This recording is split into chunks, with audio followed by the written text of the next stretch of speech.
we're back. My microphone has been acting up recently. Okay, let's do a sound check real quick. Unmute. Let's do a sound check real quick. Unmute. Alright, it's doing the fucking thing. It's doing the thing.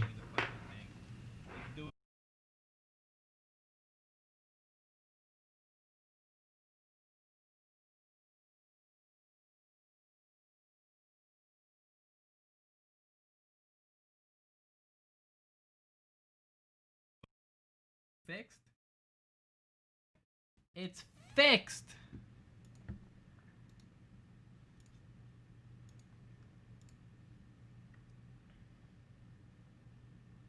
It's fixed. Fuck. My sound is broken now.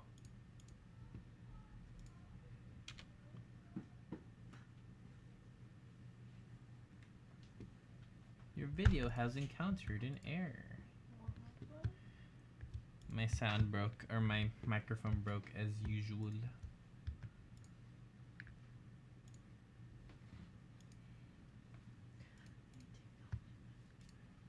Wait, are you guys going somewhere? Yeah, why? Just wondering, where are you going? I don't know. You don't know. I know Lauren wants McDonald's. And Charlie wants to go to Target. Target. Yeah. Target. I mean, we can't go to the club, so. Here's your water. Huh? Okay, I have water here, too.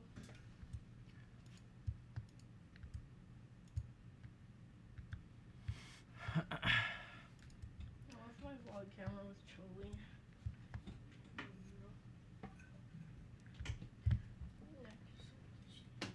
So if I wanted to make a turn-based game, I'd play it.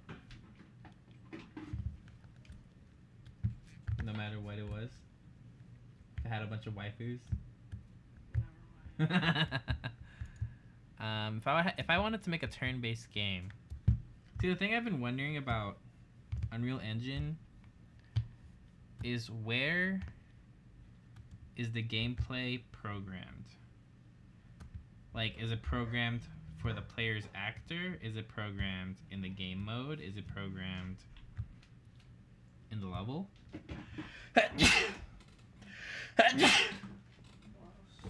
Thank you.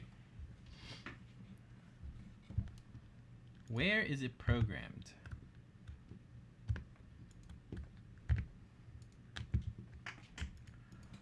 So let's figure that out.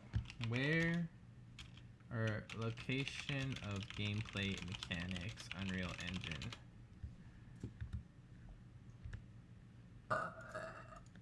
Creating gameplay mechanics.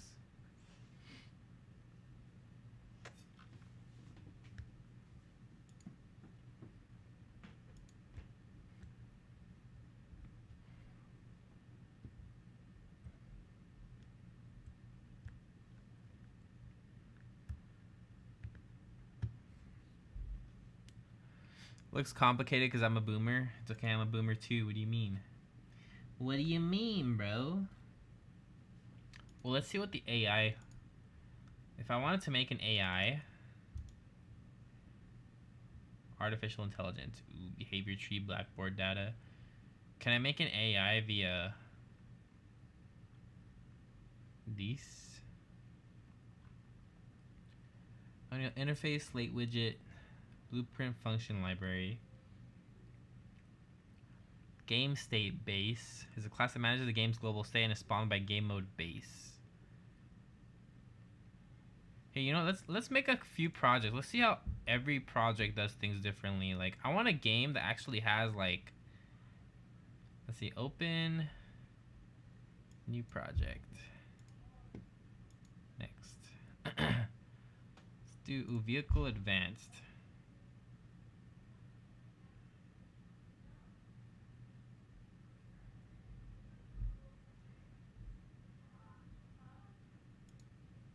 We're going to do this with C++.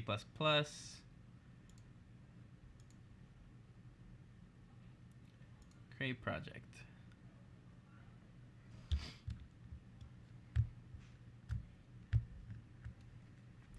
CPP. I see PP, you see PP. So many PP.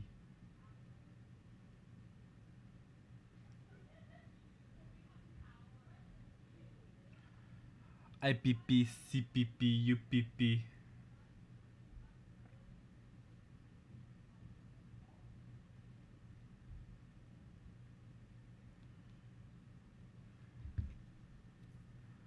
How was your trip, Alan? Your 2-day trip back to Cali?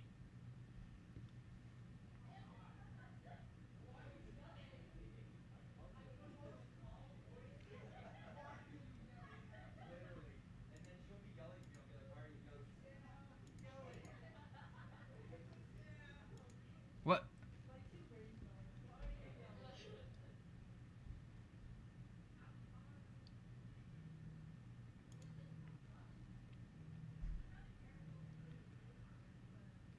I guess you can't have more than one project open at a time.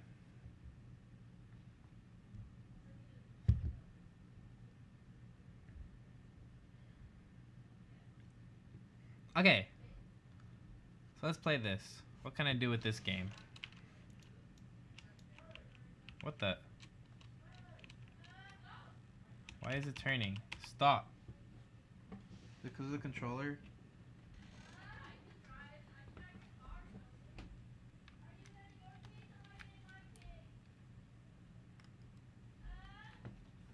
The fuck?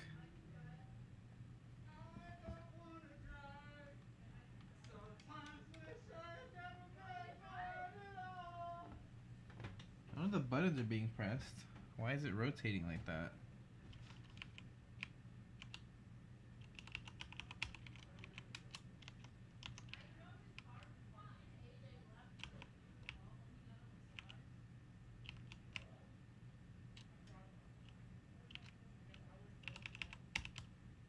Stop! Let go of the R!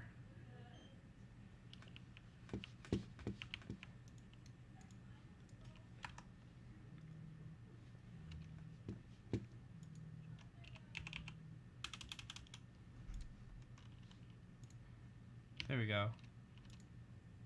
What?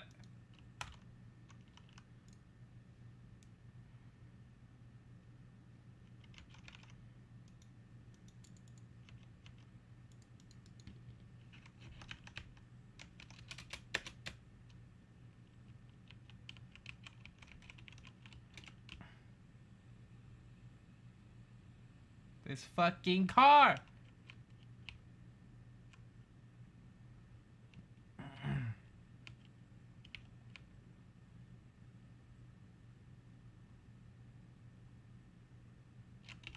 Stop going right!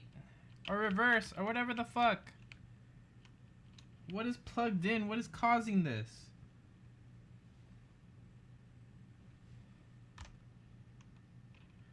Is the code not closed properly, or is it sticky code, no reset when button releases? I don't fucking know. I didn't make this. This is literally...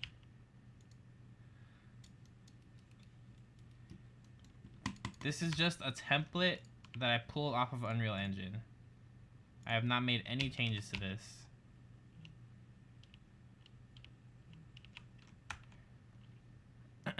Alright. Alright, fucking shit. Alright, fucking shit.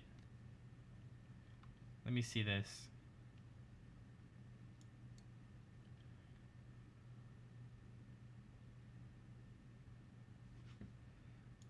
C++ classes.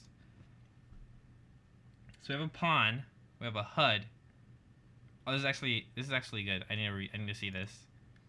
What does the HUD look like? That's it? Wow, it's actually really simple. My project HUD.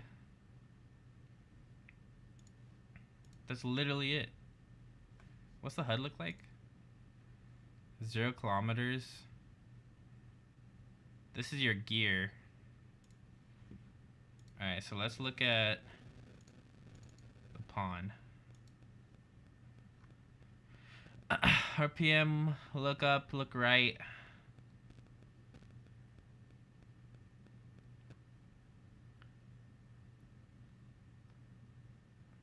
all the wheels.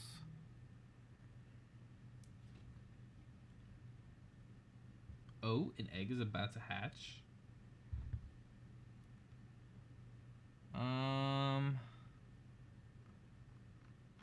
Where does it control? Set up player input. Here we go. Reset VR. Oh, is it my VR? Is it these? No, right? I don't have these.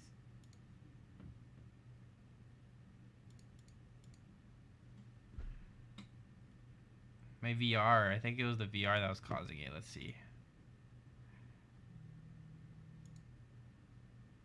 No, it's not the VR. What do you mean?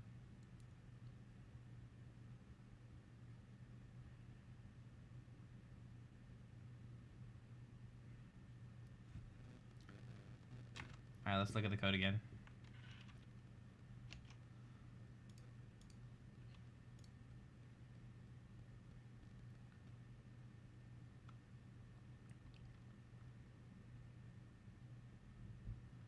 Tick.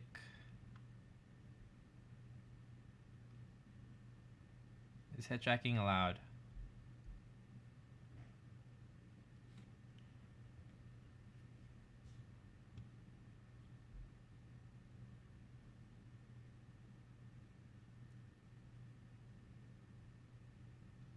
Why does it have VR stuff in here? Like, I don't need the VR stuff. Okay, what do we do the game mode? Let's look at this. So it looks like they don't really do anything with the game mode.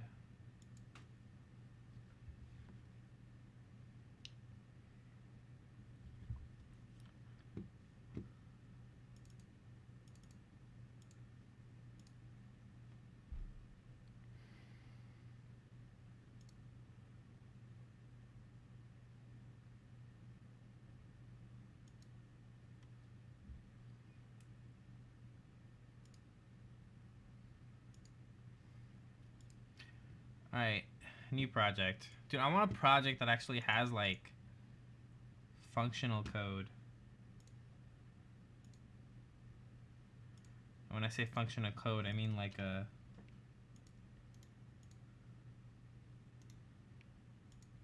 actual game mode.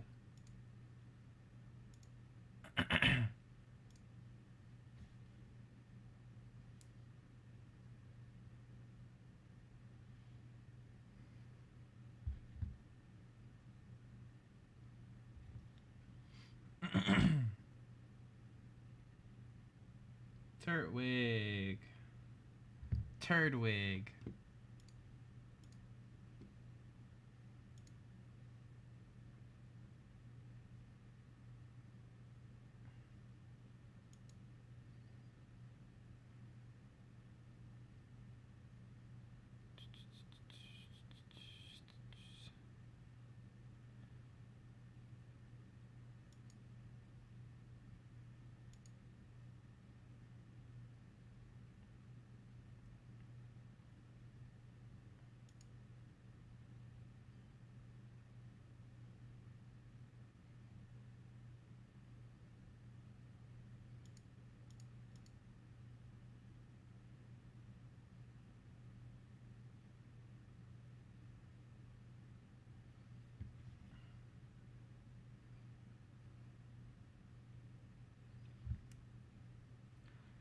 You my boy. Yo, Kane, what's up, dude?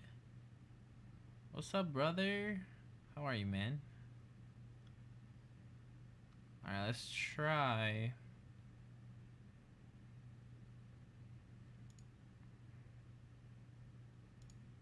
Let's try this one. See what top down gets me.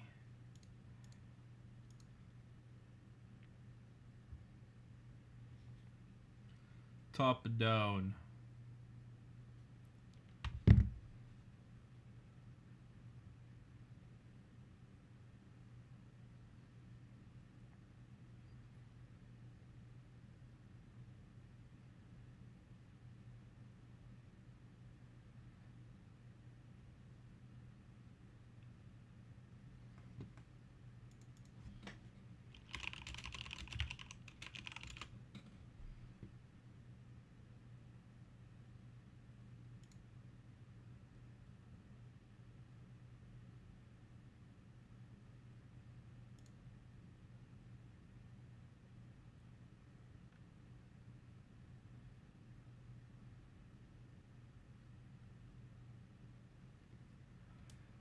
So if you had a turn-based game, why does it feel like turn-based is just so simple? But it's why does everything seem simple on paper or in my head, but Unreal Engine just makes it feel so complicated?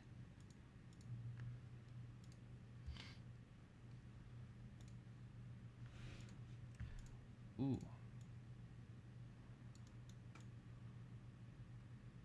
We're playing RuneScape now, boys. This is an ARPG mode. Top-down overview.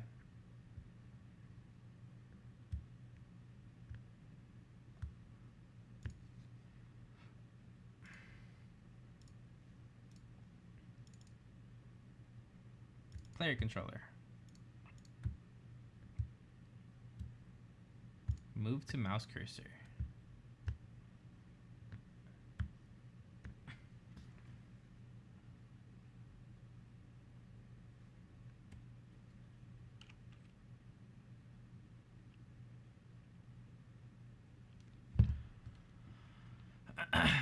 Where's my CPP file, bro?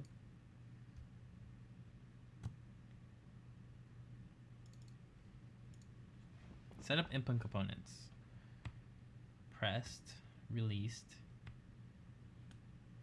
Pressed, released, pressed. Why do all of these have the VR shit? Move to mouse cursor.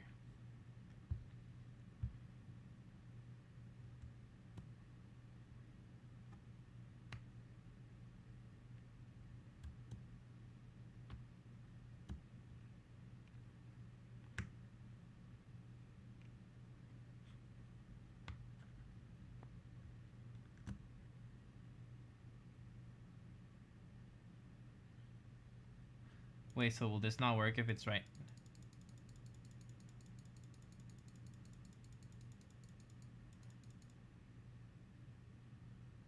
So if it's too close to the actor, he won't move at all.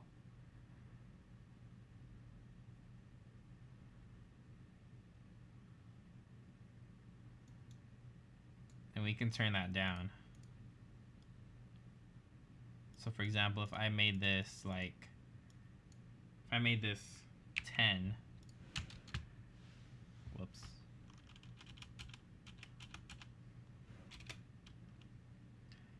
If I made this 10, saved it, built it,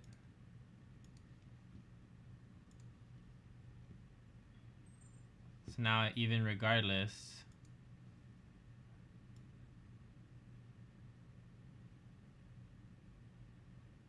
it doesn't matter.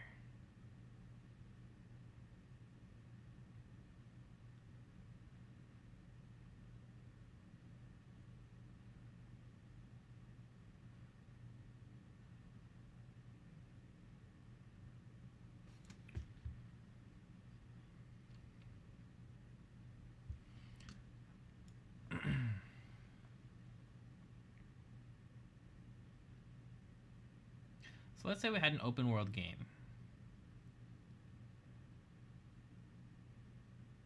What would that look like? So you have your main menu. Then your main menu loads up the game. So let's do that. Let's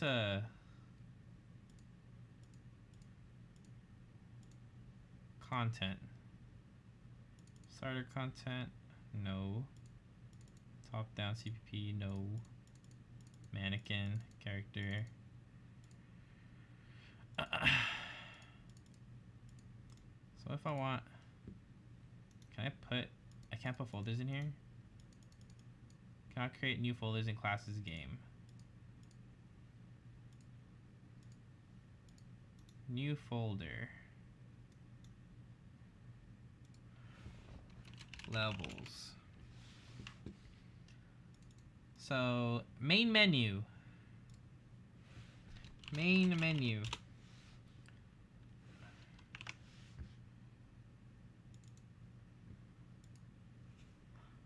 Black screen, nothing there, right?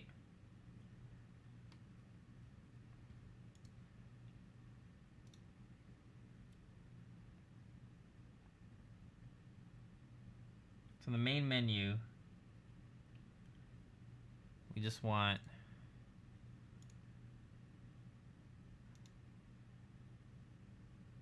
a HUD, pretty much, right?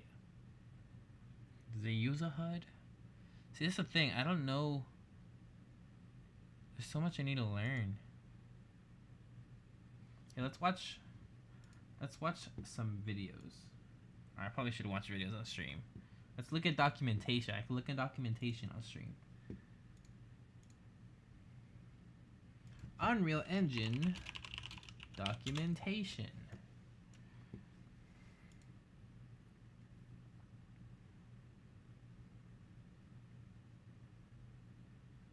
Programming guide.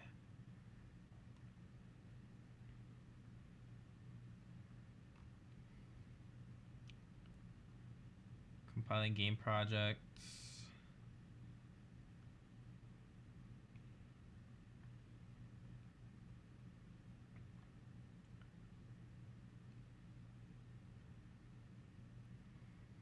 Gameplay guides.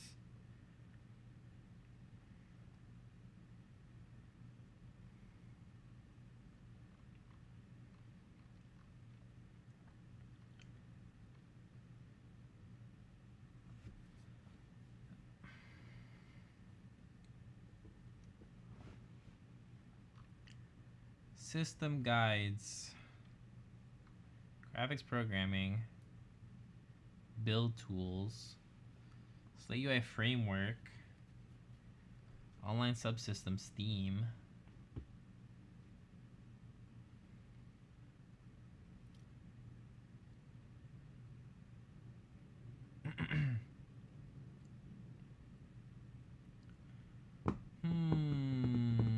Player input and pawns. How about this?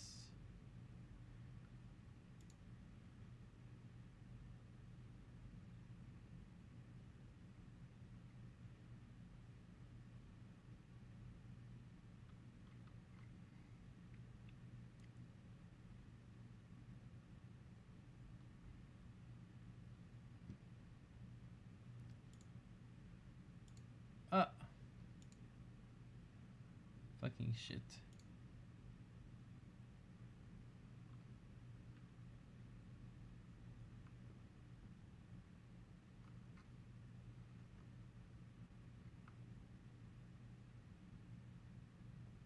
You must be a registered developer for the platforms listed below to access the documentation.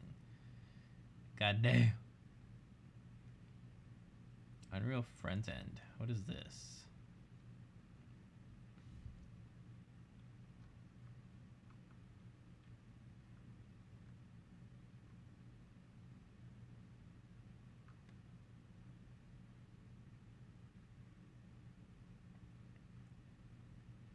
Is this just for consoles?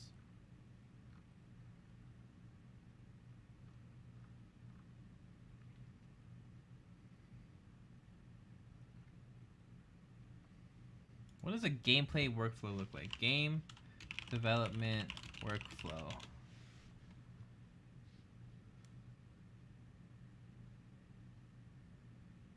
What up, Ho? Yo, what's up, Momo? How are you, man? What's going on, dude? Hi guys, I've done a lot of research on this before coming here. In general, I prefer answering questions as opposed to asking them, and I've digested as much info as I can on this topic, but I still can't seem to find what I'm looking for. I'm trying to determine a functional workflow for a solo indie dev. My background is a computer programmer, musician. I tend to purchase contract out all of the artwork for my game, and I'm giving this perspective because I imagine workflow would vary based on your background. My current workflow is as follows. I have a Trello board with milestones listed. I label color the active milestone, currently pre-production. I have another list with the high-level tasks for the current milestone. So in this case, I have things such as level design level A, etc. I label color the active high-level tasks, and I have another list breaking that down into actual small tasks that can be marked complete. I have assigned due dates to milestones, high-level tasks, but not to low-level tasks. When I mark off all of the low-level tasks, I mark the high-level task as complete and then move to the next high-level task. Determine its low-level tasks and get to work on those. It's all working very well for me, and Trello is great. Where I'm confused is more about the ideal iteration pipeline. For example, is it wise to make a prototype, and if so, how much of a prototype do you make? In this article, he says you make a relatively polished prototype to verify that the game is fun and that you can do everything you think you can, but then stop and gray box everything else until the end, and the last stage is the art pass. Prototype build assemble the gameplay and verify that it is fun. I did this and everything was functional but not pretty. All the car functionality was tuned to verify that it could all be done. Also implemented the save game systems to verify that we would be able to save the massive amount of data that we could potentially have. Normally I would have pushed the save system back, but it was critical to the feel of the game, so I implemented that. You making games? Yeah, pretty much. Well, I'm learning how to make games, and then I'm gonna make games. So, cause you know, the whole streaming while playing video games isn't working out for me, and the other passion I have, you know, is actually making a video game. So I'm like, you know what? I'm just gonna learn how to make video games on stream, and then make a video game on stream. You know.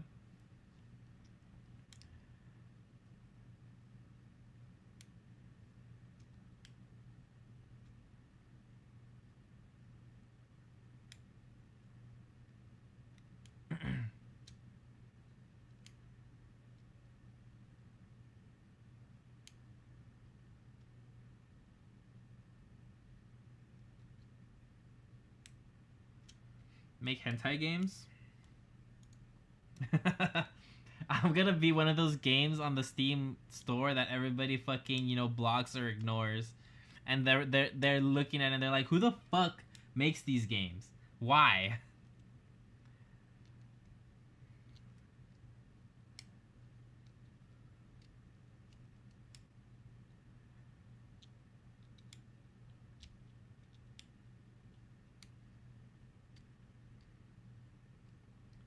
And then on Kiss Anime ads. Okay, you're right. Make the game and then advertise that game in Kiss Anime. Smart. That's big brain. I need some way to make money so I can make the games that I want to make. I see. I get you, bro.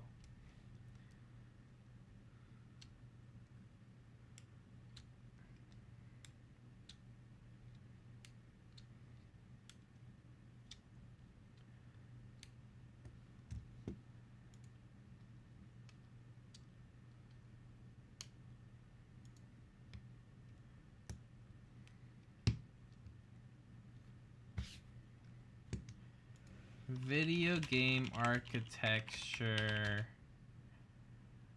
Unreal Engine.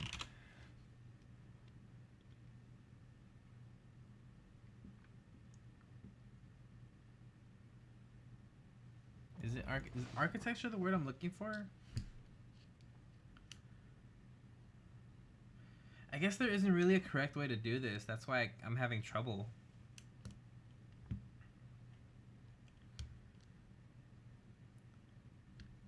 Do you already know what kind of game you want to make? I know what I want to make in the future. Like, I know what my moneymaker is going to be if I make it and it's successful. Now, as for passion project, I feel like the passion projects would probably be like turn-based JRPG style. But they would be for mobile. And you just pay an upfront cost for the game. It's not like a fucking gacha game. It's an actual story-based JRPG that you play on your phone. You know, an actual one. Not a fucking bullshit gacha game.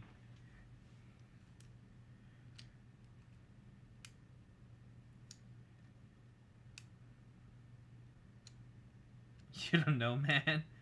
Fuck gacha games, bro.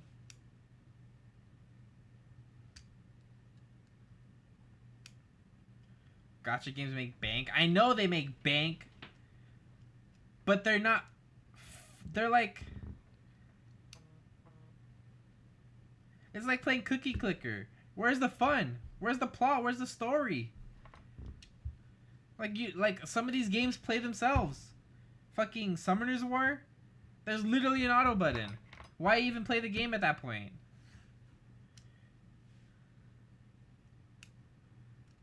I don't get it.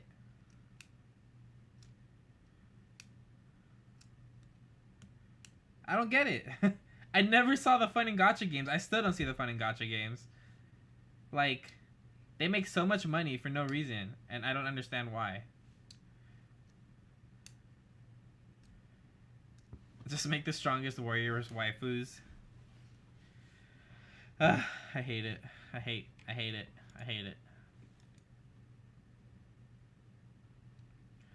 I hate it.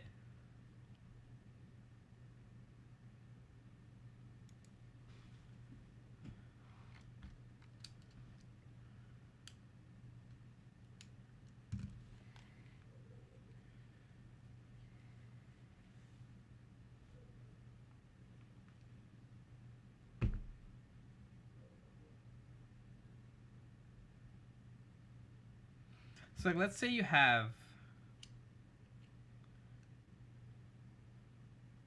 a player. So the player's controls, all the player input, all its interactions, that would be programmed with the player, right? And then you have like power-ups, that would be all the code for the power-ups would go with the power-ups. But what throws me off is if you have an overarching objective. For example, you're playing tic-tac-toe. Where would the code be for the rules of the game? Would that be in the game mode? Would that be in the map? Would that be... I guess I'm overcomplicating it, maybe? Always take the middle box.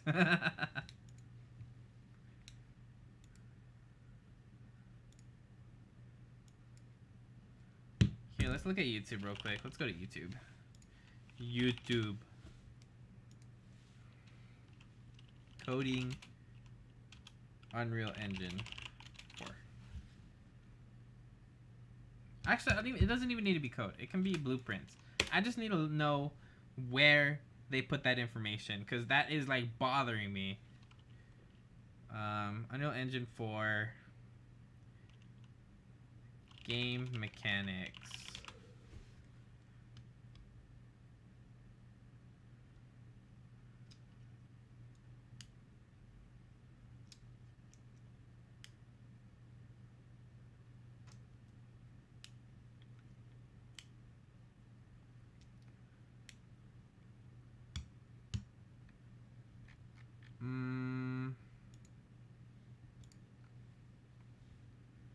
Prop hub mechanic, Fortnite Impulse. Unreal Engine 4 turn-based.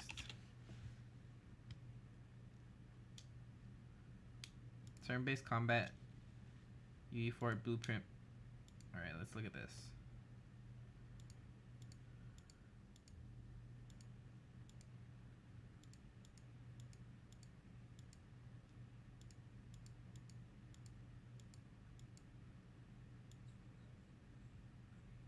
Where's my sound going? What the fuck?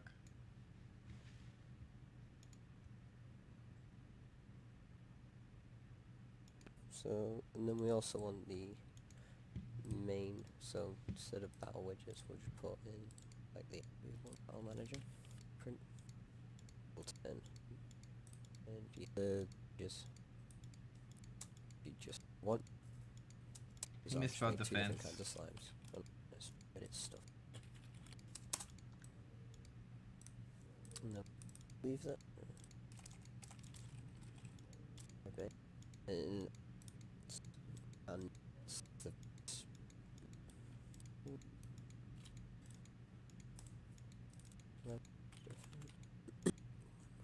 Now he has 3 F's in defense. What is he doing? He's trolling.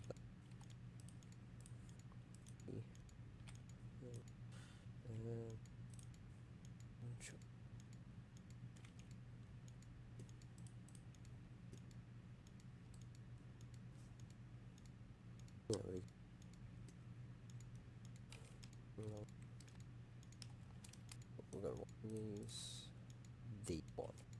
Yeah.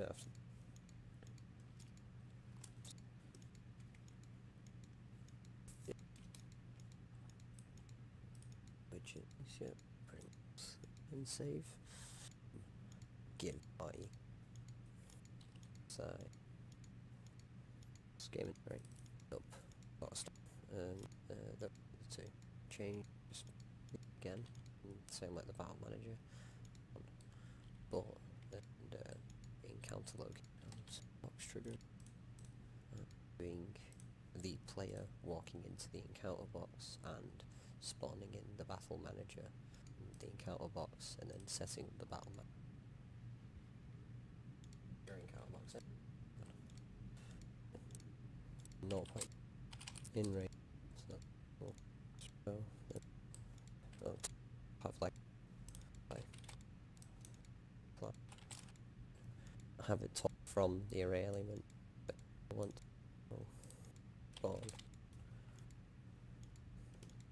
raise set between fade. I also want so I can that's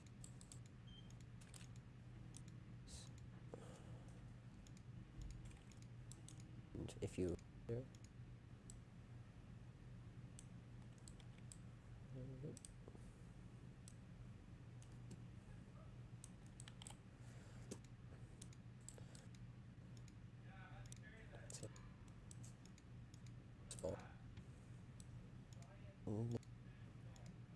This is why I don't like blueprints. I think they're ugly as fuck. Is that because of home class?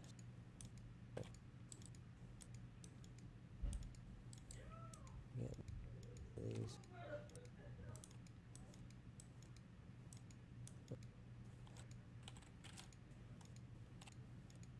How I've done and on a different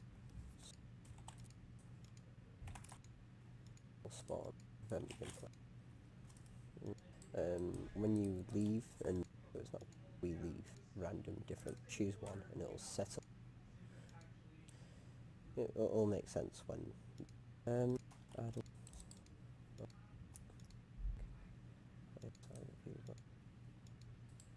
okay. What about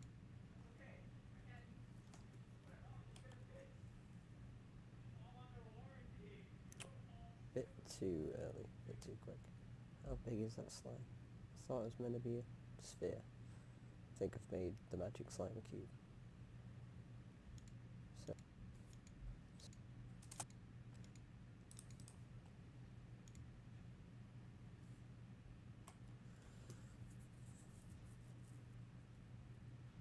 I like how he spawns in the sky. yeah, I like that.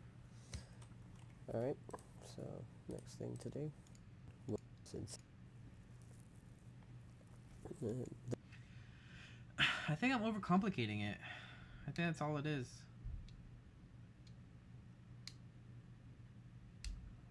I think that is all it is.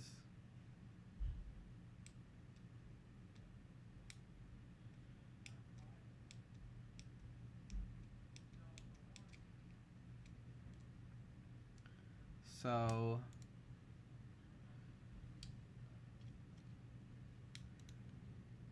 let's make a level, another level.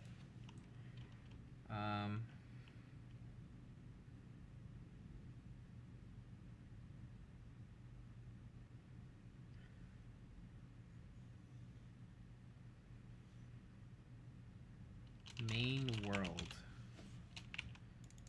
Let's go here.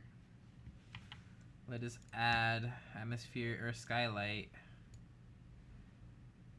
and some atmospheric fog.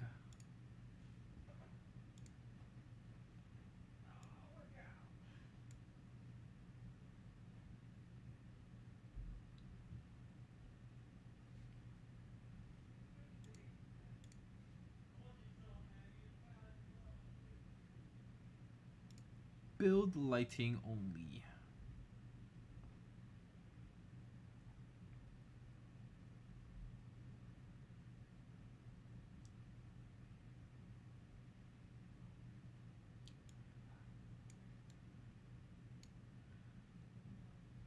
Why can't I see shit? Where's my light? Where's my goddamn light, bro?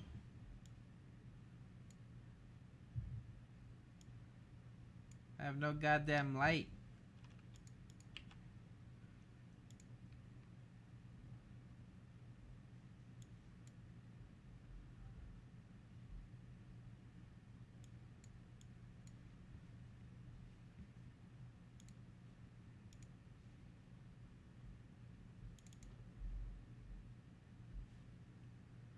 Okay, now add ray tracing, whatever that is. My computer doesn't support ray tracing. I couldn't put it in even if I wanted to.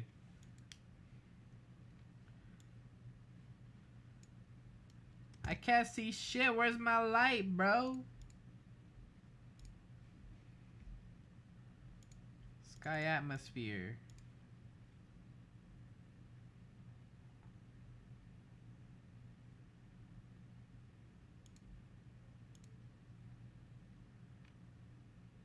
Look, here's the ray tracing.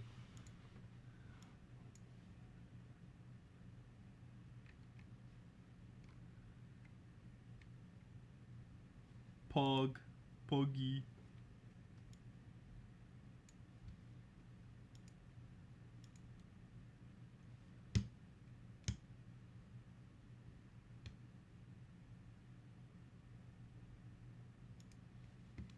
Here, let's go back to this shit. Don't save. Look, we have lighting here.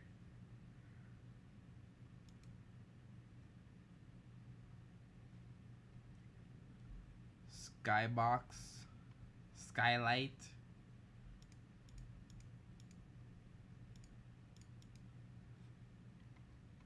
Now let's go to the starter map.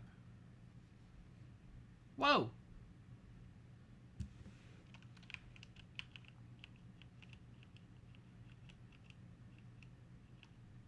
Concrete, grime.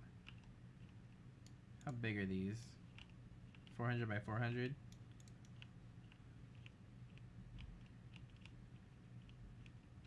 Whoa! This looks sick.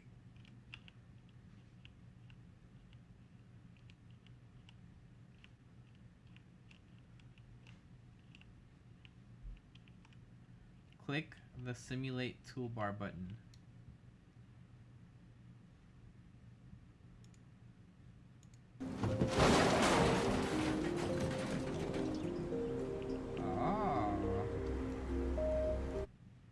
Why is the music so loud?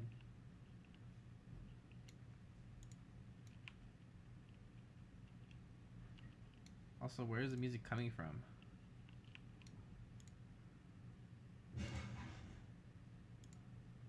Oh, is this it? It is.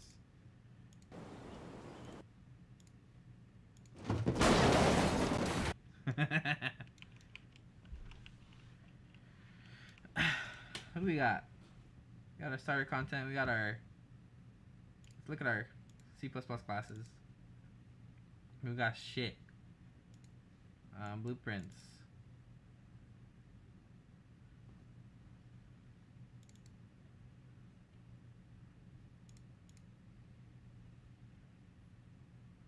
HDRI? What's this?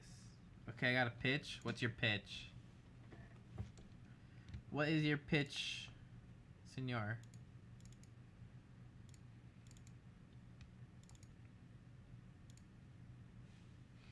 It's a game with a dude. He's sitting in like a bucket. Does he have to spin a hammer to climb a fucking mountain? And it's really hard, and sometimes you'll fall all the way back to the bottom.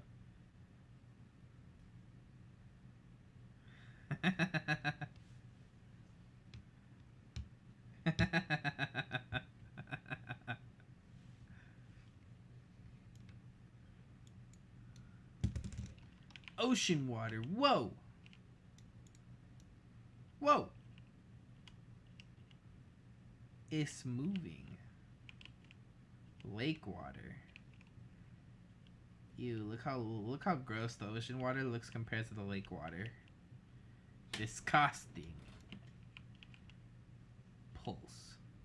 It's pulsing. It's pulsing.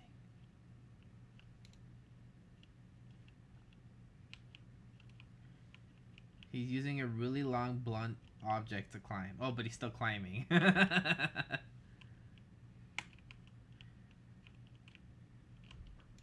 Alright, so how do I...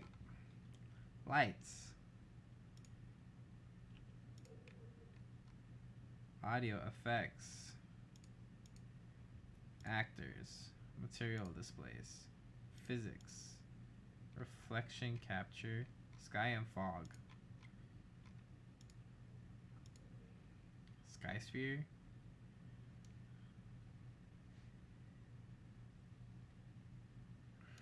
Atmospheric fog. This is what I need.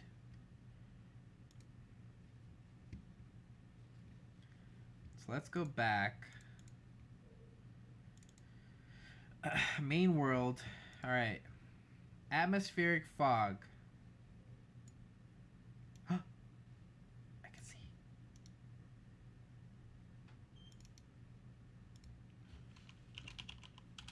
Atmosphere. Or sky and fog.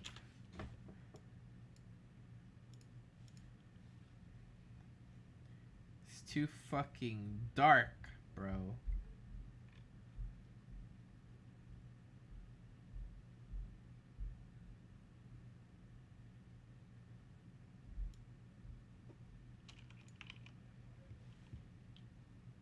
Skylight?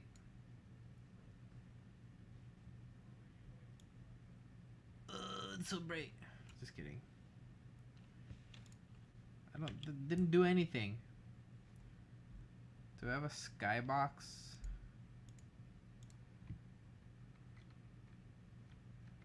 Sky sphere. Whoa!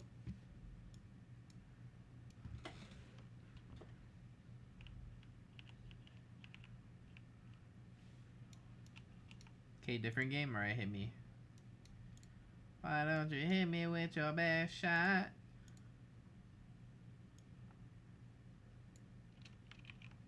There's a dude, he's a deity of fighting. Okay, go on. Go on.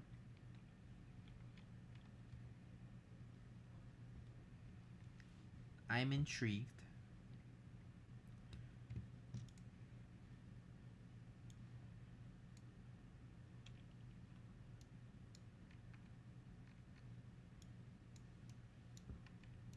He has to take his son to a mountain to take his mother's ashes. I had a feeling that's what it was.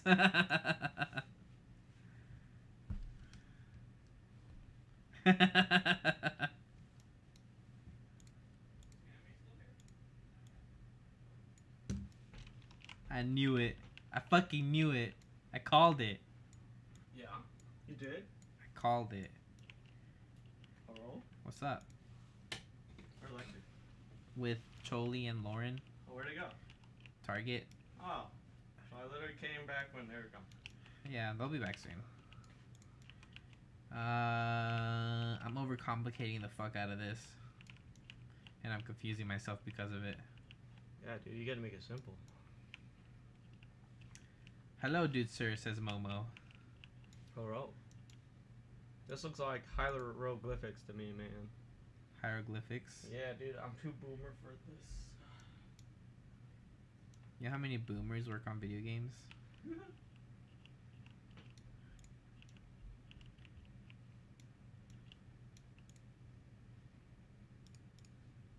Da, na, na, na, na, na, na, na.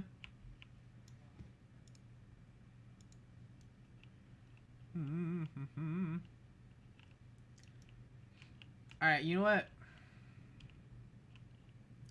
Let's make a player. A character.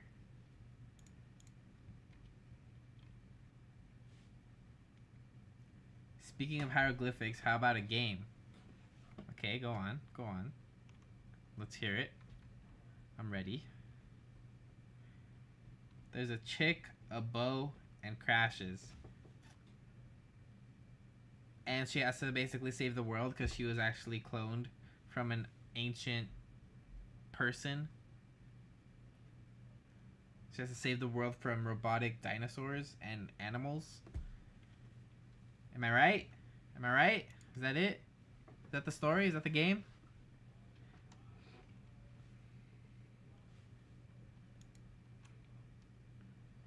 Come on, tell me I'm right. Tell me I'm right. Please. Please. Honestly, I don't remember, but yeah. Yes! Score.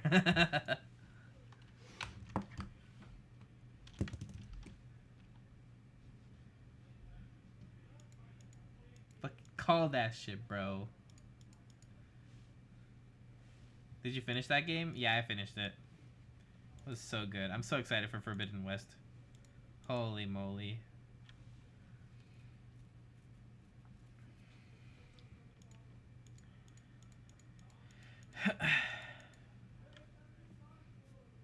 Alright, so let's go back to my tic-tac-toe game. Or let's try something similar. Let's try...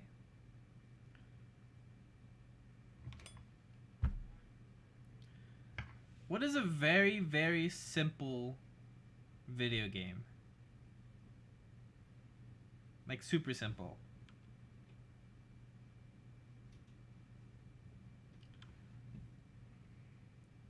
Try it so you have to set yourself up for 2-3 in a row. You mean, are you telling me to make an AI that can do that? Like, I can't even figure out how to fucking... Or I can't even comprehend how to set up turns. Like, turn-based... A turn-based game. Like, somebody takes one turn and then the next person takes another turn. Like, my mind is just like... Does not comprehend.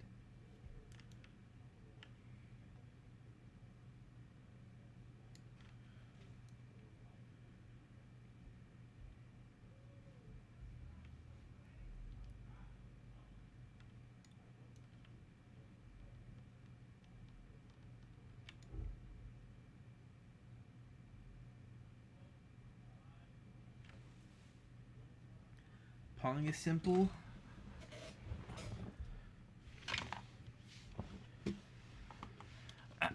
Okay. Okay. Okay.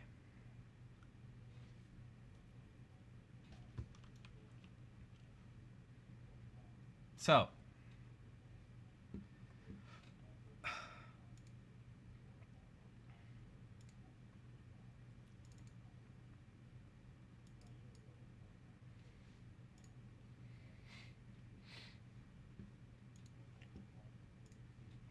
Alright, let's go back to our tic-tac-toe. I think Tetris is more complicated than tic-tac-toe.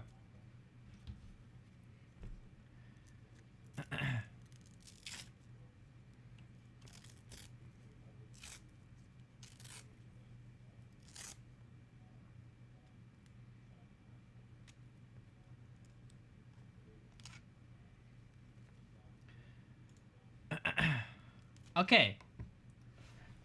So this is what I got so far. Look. You have your tic-tac-toe. You can click these, but they're all circles. Right? Cool, easy, simple. Simple. Now, the question is, how would I set up turns? Like, I go, then some AI goes, then I go again, then the AI goes again. And also this AI has to try to win, obviously.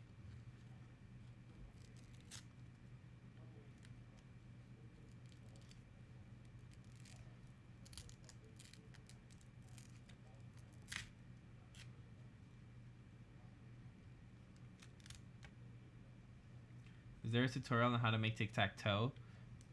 No. These people, they make their game and they're like, oh yes, I did it. And you know what they make? You know what they put on YouTube? Hey guys, I made tic-tac-toe. I'm not gonna show you how to do it, but I did it.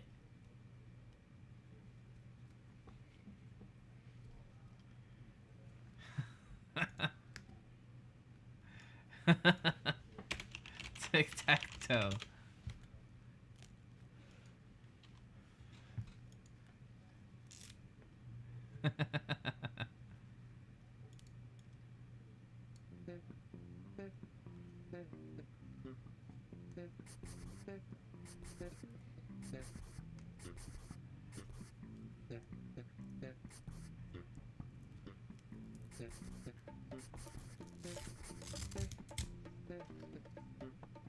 This is what I mean. Like, they show you the game is made already. Okay, cool, thanks, I guess.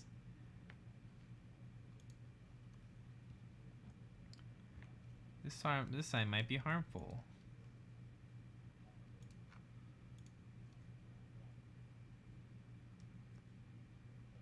It's 2 years ago.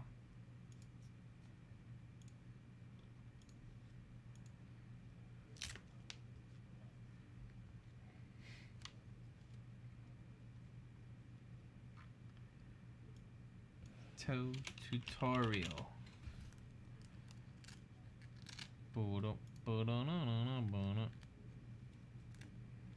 Oh, this is old. This is, look at that, 6 years old.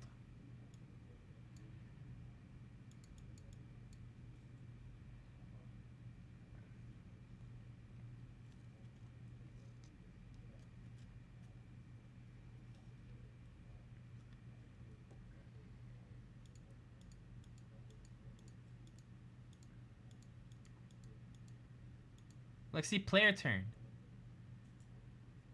Player controller. Game mode. There's a site that has a series of videos all in Russian. Wow, amazing.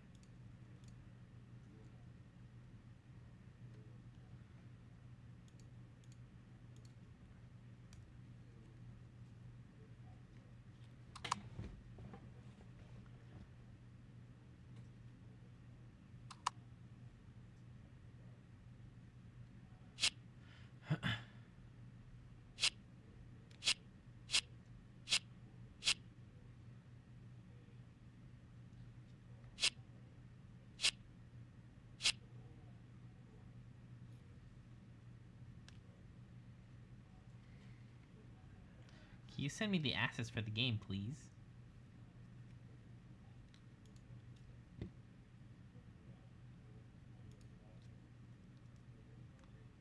Oh, I just looked at that. Let's see. Simple tic-tac-toe. UE4.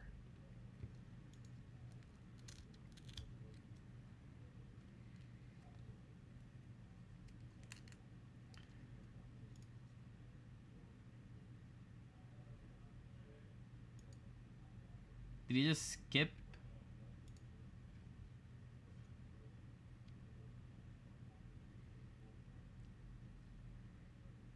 These people! Why?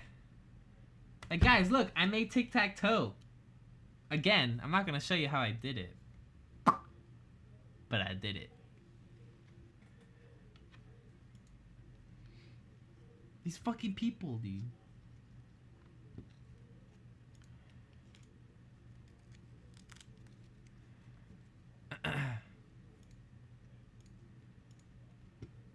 Alright, let's go back to this. Alright, let's think about this. So, yeah, let's open up Visual Studio Code. Oh no, not that, fuck! Visual.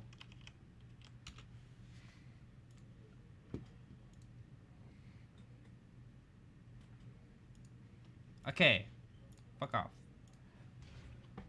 Tic-tac-toe. Tac-toe rules. Okay, tic-tac-toe. Objective. Get 3 in a row. Rules. Each player takes a turn. Yes? Each player takes a turn.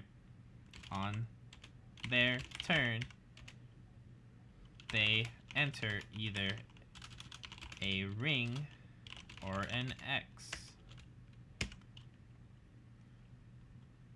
Yes. Get 3 in a row in a 3x3 grid.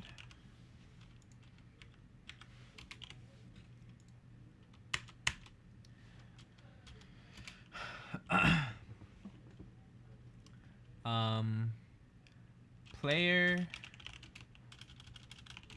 wins if they have 3 in a row, 3 adjacent, no, what the fuck is the word I'm looking for? 3 of their symbol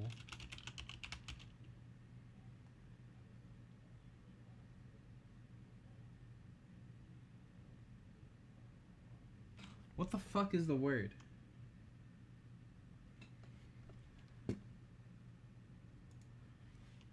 Synonym for concurrent.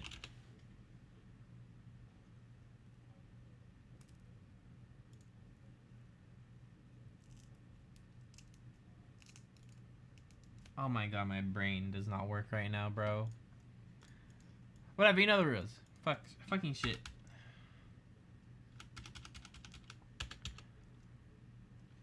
So, player 1, then AI. You know, now that I think about it, I probably don't want to do tic-tac-toe. I don't want a fucking game that needs an AI to work at all. Maybe I want to do something else.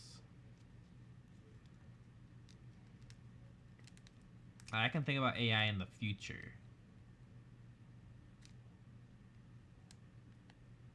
Snake.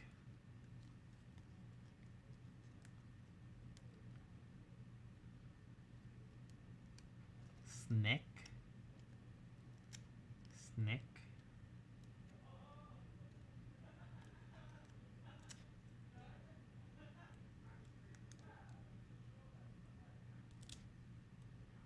Does Snake use a grid? Snake uses a grid, right?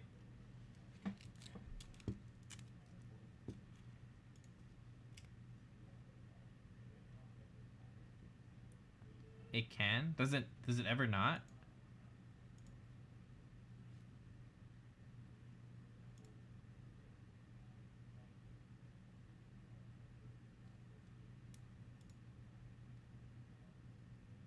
Holy shit, Black Panther just died to cancer, dude. God damn.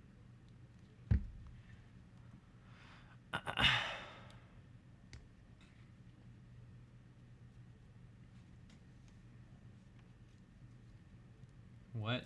Black Panther? The actor who played Black Panther. Chad, what? I don't know what his name is. Chadwick Boseman. The actor for real? Yeah, he just died. It's on Twitter. It's on Twitter. Rest in peace, brother.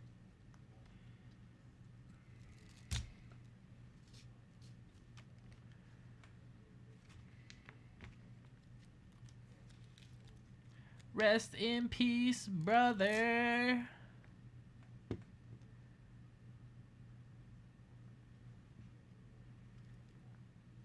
Stop. Alright, get rid of this. Get it out.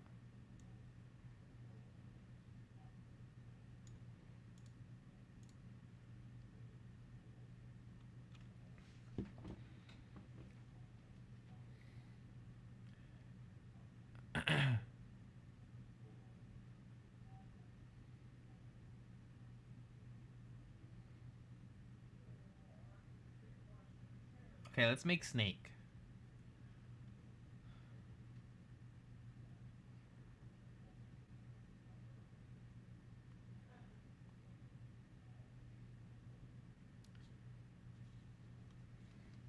Finds great things in a grid. Dude, it's just like fucking hitting me right now. There's so much math involved. Holy fuck. Okay, so you gotta make a stealth mechanic. Oh, you're talking about that Snake.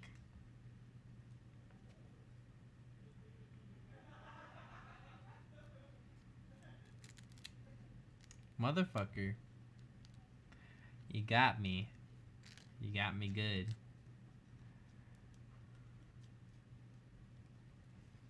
You got me good, brother.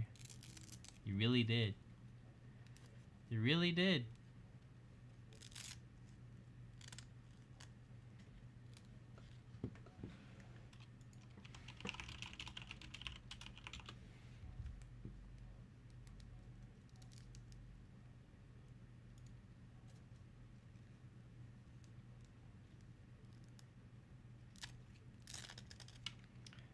So I actually already have something to set up a grid.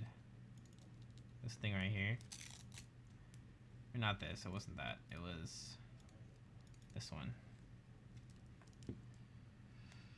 I mean, I did mean regular Snake. Regular Snake, I don't think I've ever seen it played outside of a grid. Like, it's always like left, right, up, down. I don't think I've ever seen diagonal snake. Like, I've never seen a snake go diagonally.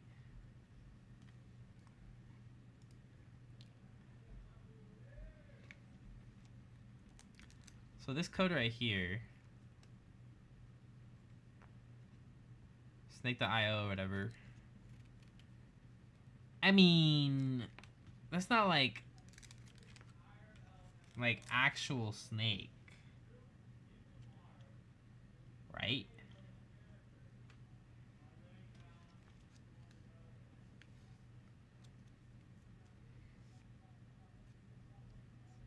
That's Slither.io. I mean, it has the same concept, yes, but it's multiplayer.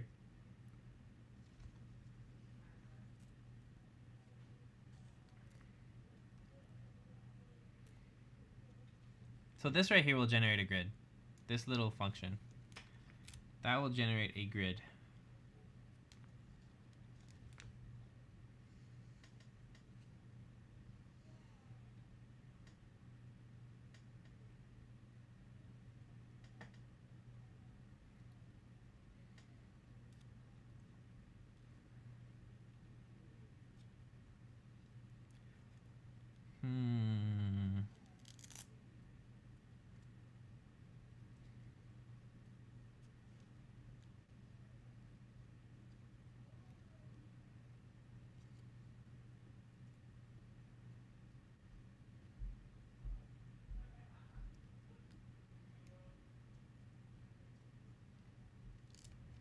Alright, this is what we're gonna do. We're just gonna jump. We're gonna jump into a fucking thing. Blank C++, maximum quality. Do I want starter content? I do want starter content. For a mobile, the JRPG. Turn-based JRPG.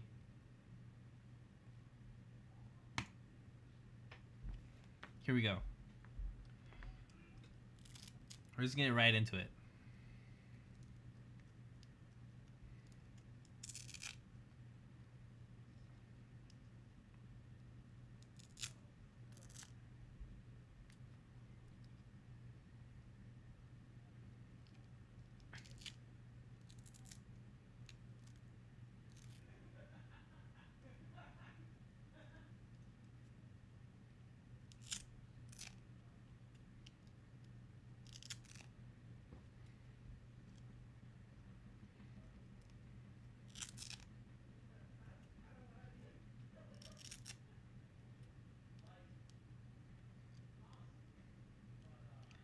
Turn jiggle physics up to the max. Alright, so mobile JRPG, yes. Mobile. And it doesn't have to be mobile. I want to make it so you can play it on PC too if you wanted to.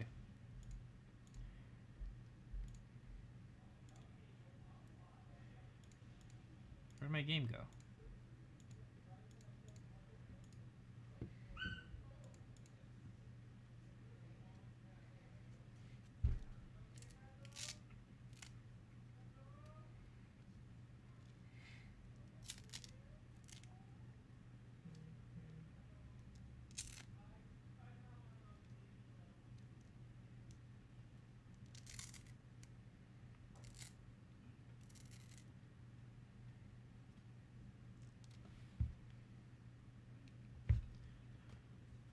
Where's my goddamn thing? Alright. Delete this. Delete this. Delete this. Delete this. Delete this. Delete this. Can we turn down the lights, bro? It's a little bit... It's very bright, alright? It's very bright. I mean, how do I turn down the light? Let me just...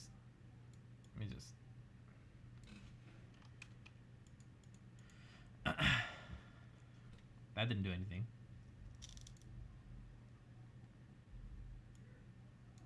That didn't do anything either.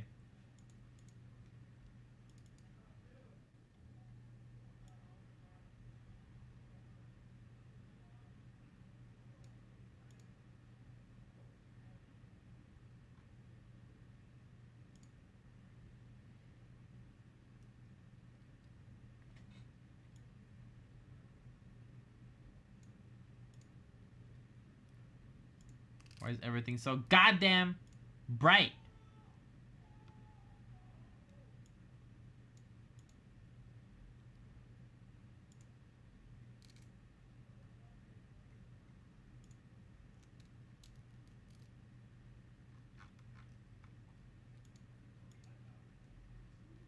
Global pros.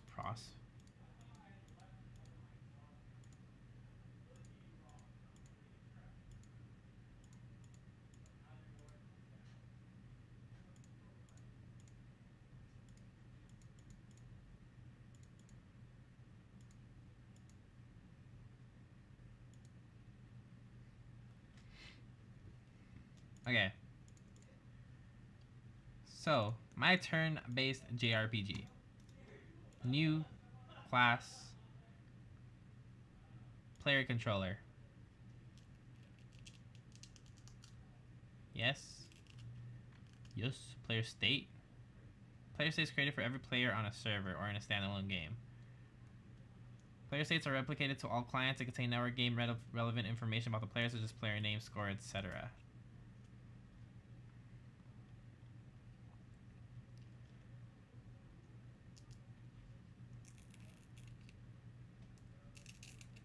So I also created a JRPG.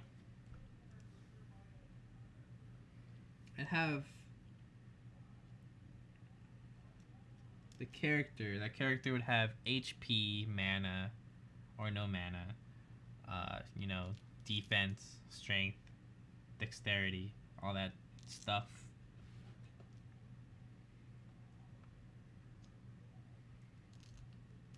The game mode base defines the game being played. It governs the game rules, scoring what actors are allowed to exist in this game time, and who may enter the game. If it is only instanced on the server and will never exist on the client. A game mode based actor is instantiated when the level is initialized for gameplay. The class of this game mode actor is determined by, in order, either the URL, the game mode override value set in the world settings, or the default game mode entry set in the game's project settings. So this is probably where I'd do it.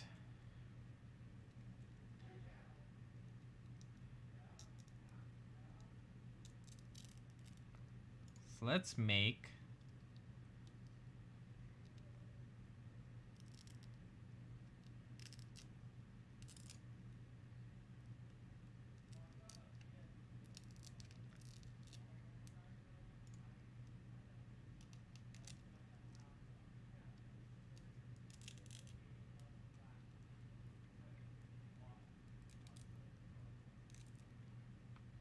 a pawn.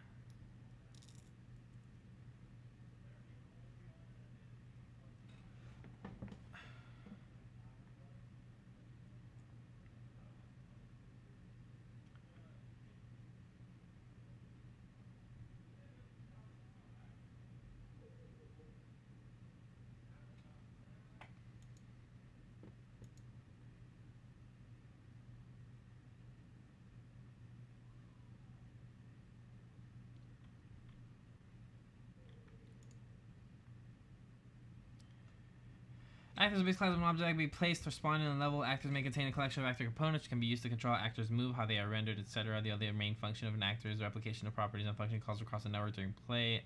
Actor initialization has multiple steps. Here's the order of important virtual functions that get called. Let's take a screenshot of these. Oh.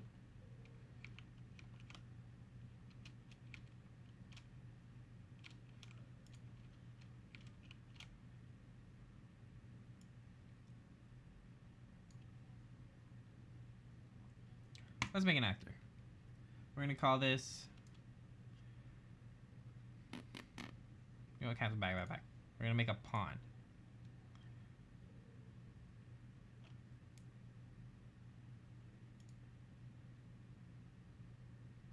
Our character.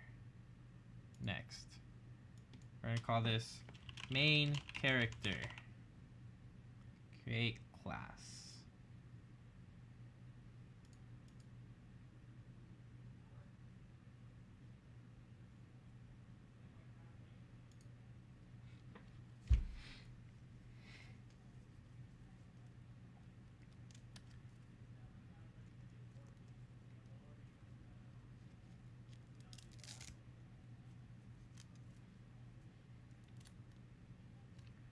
You got ideas for a main character?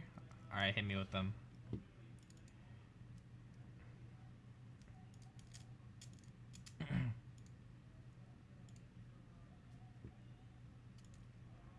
Blonde, spiky hair, big sword. I like that idea. We'll call him Cloud. Can't tell if I want to be him or be with him. Okay, so public.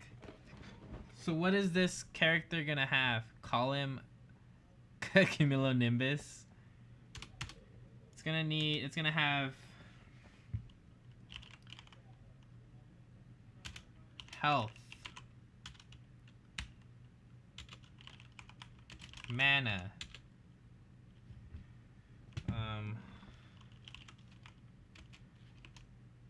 strength, dexterity, intelligence.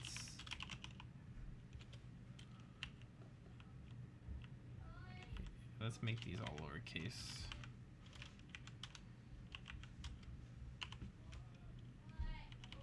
What are our common attributes?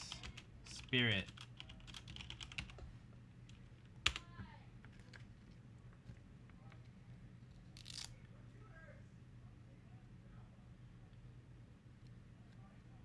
I think that's enough.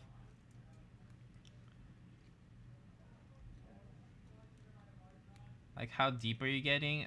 I don't know. I think this is fine. I'm trying to go like I don't want, I don't know. I don't know actually. So we have these base, you know, attributes. So what does the character need to be able to do? It needs to be able to move.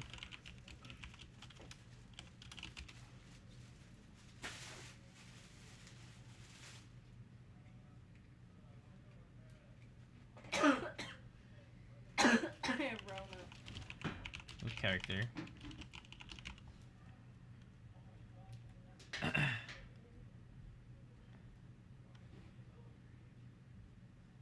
What do you mean virtual is not allowed, you piece of shit?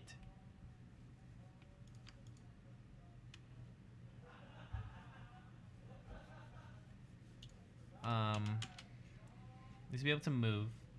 Needs to be able to interact. Interact with object.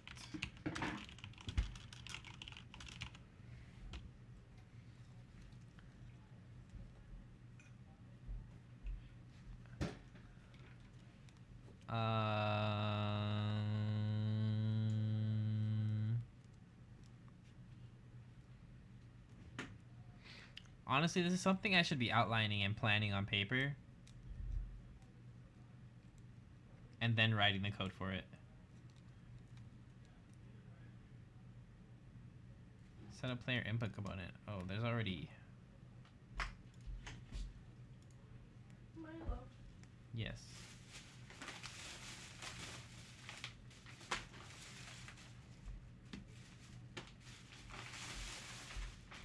Putting this in the fridge. There's jerky. Do you want? It's the beef one. And then I got your socks.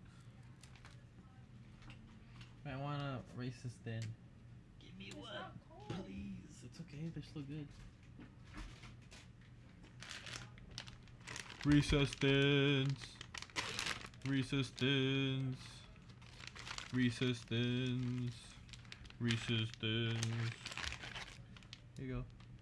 It's the watcher. Garbage. Grab me.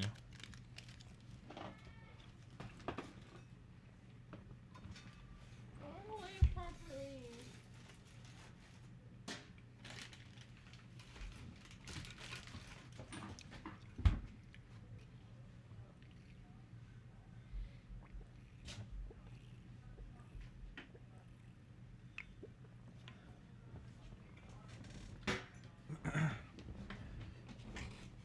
So I'd imagine that in a JRPG you have two controllers or two player controllers. You have a player controller that exists outside of the turn-based combat. So when you're just moving around in the world, you know, like picking up treasure and shit. And then you have the in-combat controller, where you're basically choosing your abilities and your moves when it's your turn. Right? Oh, speed.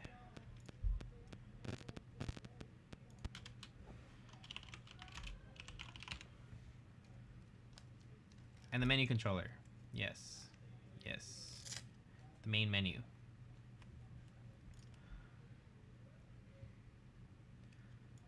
This might be confusing, so...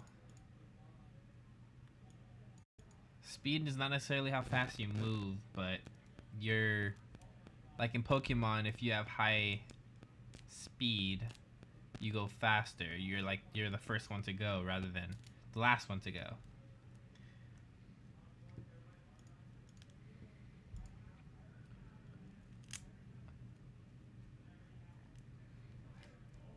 Oh my god. That's so fucking... Unreal Engine is so daunting, bro. Alright, let's get the documentation. Player input Unreal Engine 4.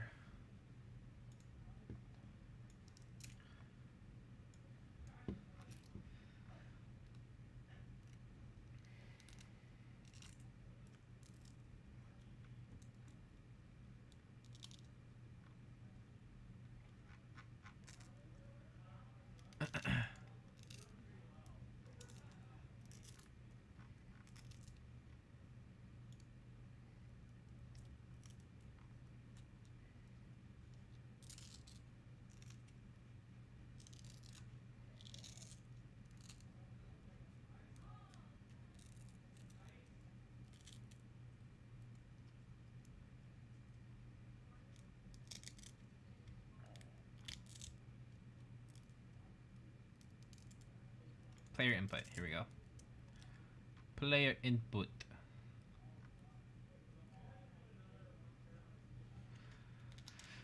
First, what we're going to do is set our main pawn to respond to player input automatically upon the game starting. The pawn class provides a variable we can set during initialization that handles this for us in mypawn.cpp. Add the following code. Auto possess player equals e auto receive input player 0.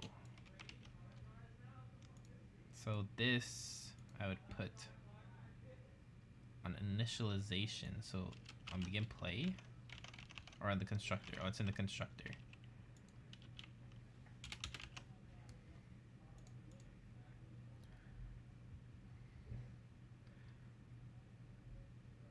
So this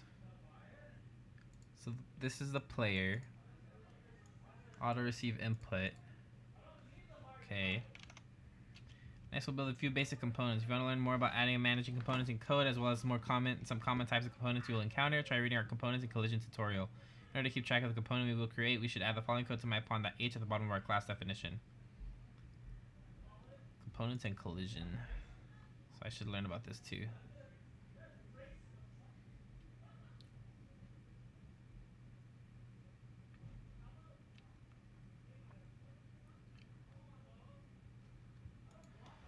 Oh.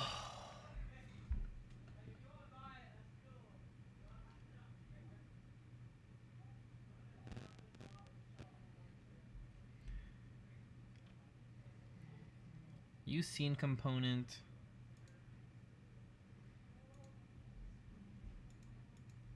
Wait, was that going to be in...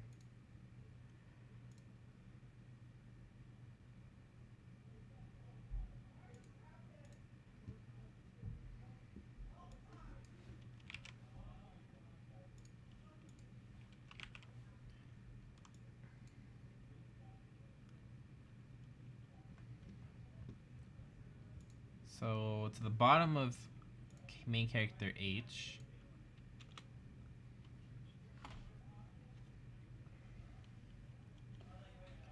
U property. Edit anywhere. So from my understanding, this is a macro. does this property be edited in the editor rather than just in code?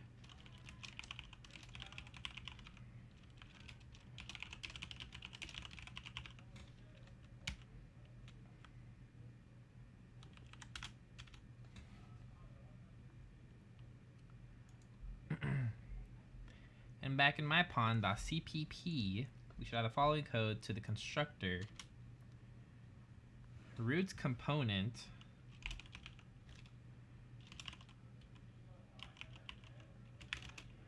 create default sub object using component text root component. Anthony, question for you. What monitor should I get if I'm going all out and buying stuff right now? Buying at least 2 of whatever you suggest, by the way. Oh, you're really gonna buy 2 of whatever I suggest? Whatever I suggest, you are gonna buy 2. Alright. Samsung G9. Okay, there you go. There you go. You're welcome. Holy shit.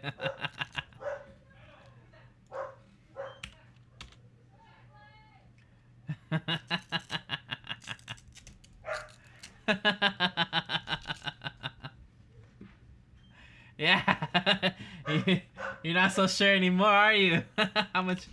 Is that the giant curved one? Yep. 49 inches. It is $1,700. He said it. He said it.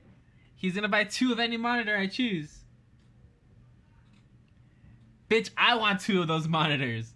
They're $1,700 of beauty. 240 hertz refresh rate, bro. Oh. Curved, 49-inch diagonal. Oh. Please. Please. And it supports HDR. 240 non-curved, please, Kate, thanks.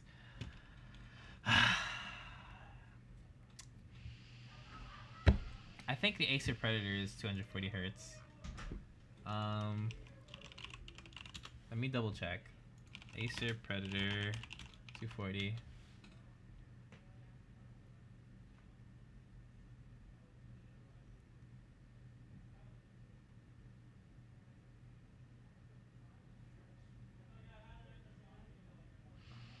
Or not? Do they not have a 240 hertz monitor?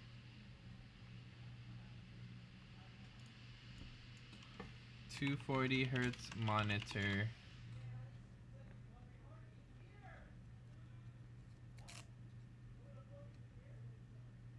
I guess.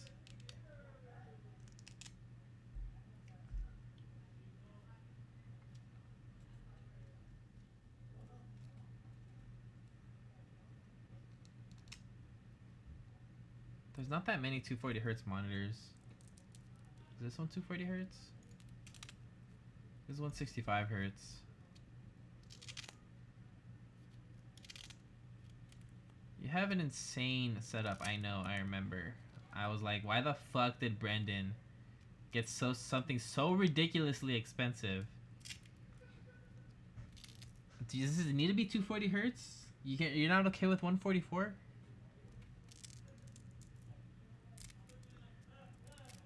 Because right now the trade-off is you go 240 hertz, your resolution is going to be 1080p.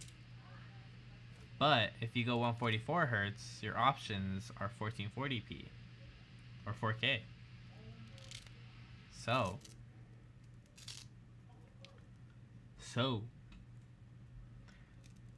I mean, honestly, I'm down for 144. If you're down for 144, I think you should get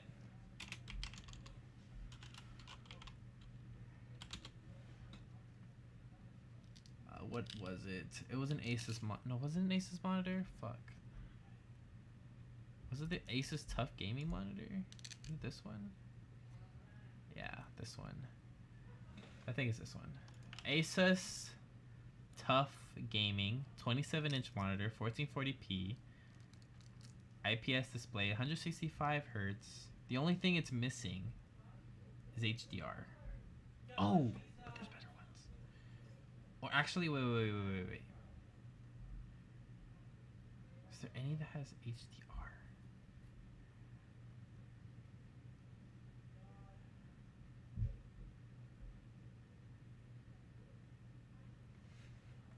I don't think so.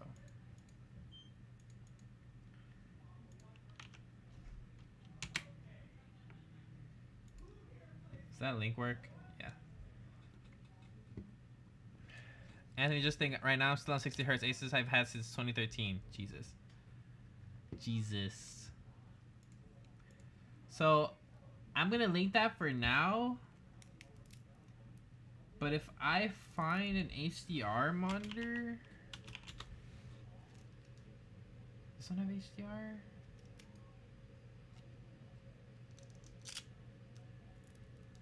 This one's full HD.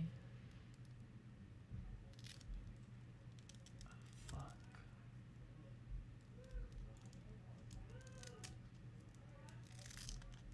Ultra gear curved with full. This is if you deal with the curve, I would suggest this one because this one is curved. That's why I didn't suggest it. But if you can deal with the curve, I would suggest that one. That one has HDR. If you know what HDR is, basically makes your like cinematic games look really pretty. Like your blacks are actually black. Doing the curve isn't really dealing with the curve. Wait, what? It's more spacing. Well, it's up to you. If you don't want the curve, then get the tough monitor. If you don't mind the curve and the space it takes, then I suggest the LG Ultra Gear. Because 144 hertz, 1440p, HDR. Also, I don't do a lot of cinematic gaming, sadly. Okay, then yeah, yeah, just fuck it. Just go with the tough. Just go with the tough. Fuck it.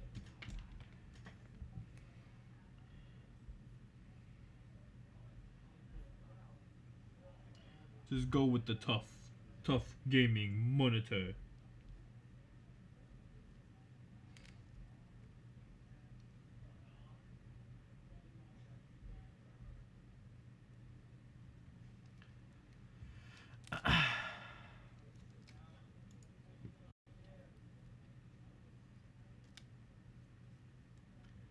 Build cost just went up to 4.5K now. Why though? Why? I hope that shit has fucking custom liquid cooling. 4.5K. You know, at this point, you might as well wait for the new parts to come out.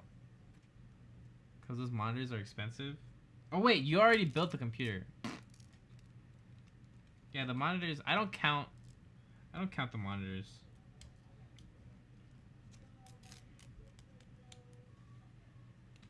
I don't count the monitors in the cost of the build. They're separate.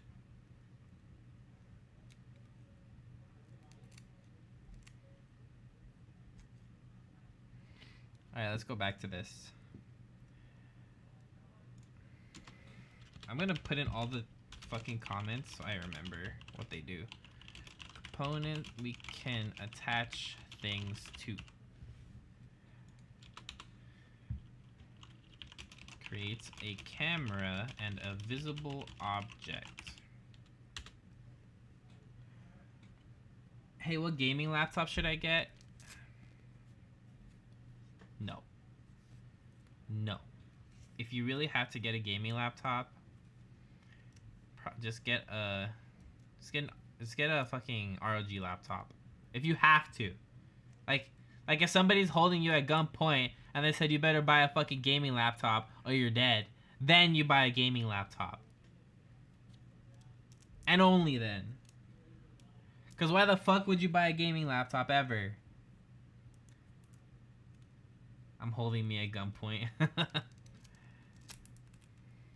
You don't buy a laptop to play video games. You buy a laptop for productivity and mobility.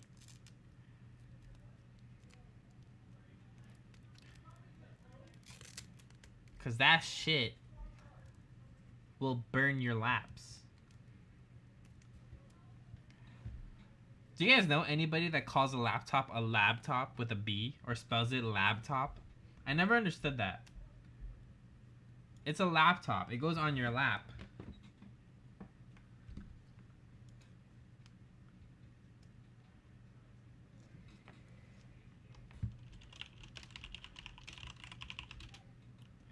Our visible component equals create default sub object. Maybe they have a speech impediment or a cold. No, they fucking spell it that way too, like in text. They'll spell laptop. And I'm just like, where the fuck are you getting the B from? How does that even make sense in English? Like, your laptop? Does it sit on top of a lab? Hello? Oh, because they're dickwads. That's a good reason.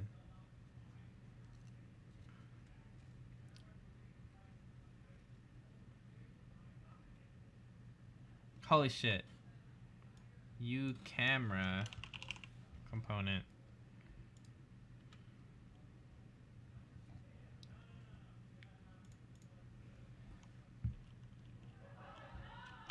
Our camera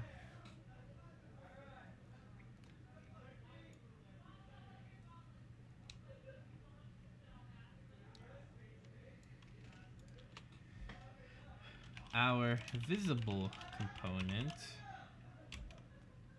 equals create default sub object U static mesh component text our visible component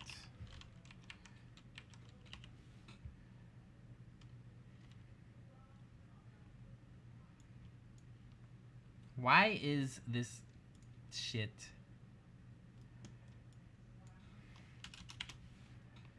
U camera component. Is overworld gonna be top down? I was thinking that. I was thinking like going back to the old way of turn-based where it's top down and you're on like a world map. Like you move around like a world map and like the structure or the cities have like little icons for them. Rather than you actually running in real time from point A to point B. So it basically makes the whole fucking game a walking simulator. Like it's just a somewhat open world game, but not so open world that you fucking have to run from point A to point B and the game becomes walking simulator.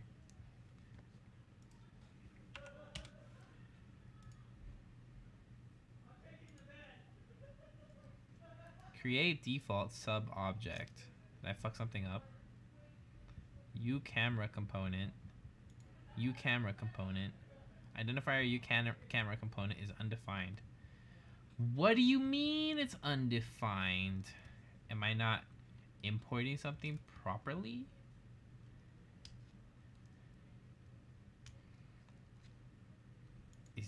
What is this? What is this issue? Word. Word indeed.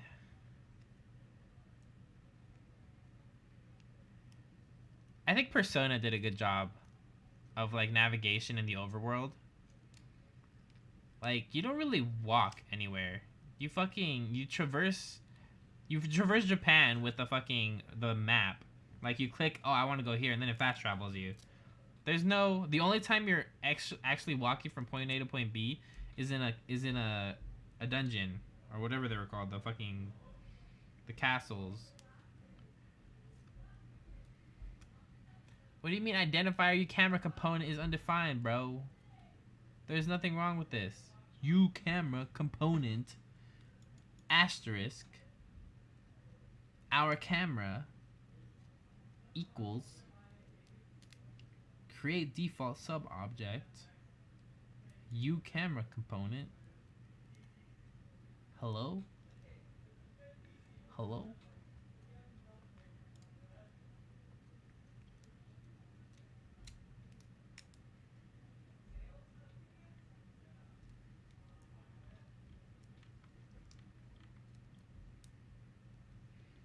Maybe I'm missing a fucking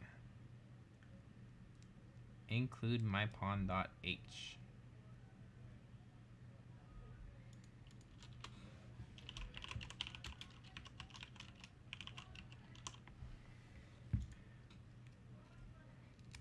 Now does it work? You piece of shit? Huh? Hmm? Hmm? Hate how long this takes to like tell me if it's right. Cannot open source file mypawn.h. Are you shitting me?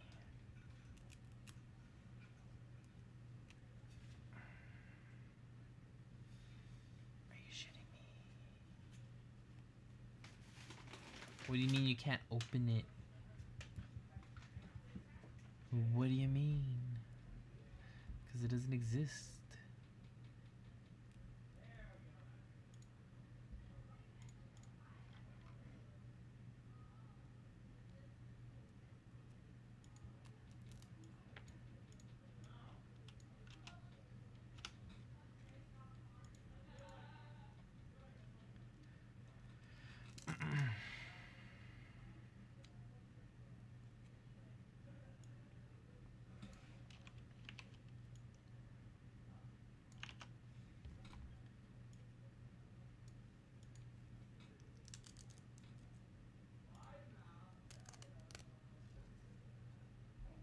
Runtime engine private camera component. Why does it need to include that? Why doesn't it just work? Hey, you know what? We're gonna go back. We're gonna make a fucking pawn. Just so we can follow this tutorial. mypawn.cpp.h.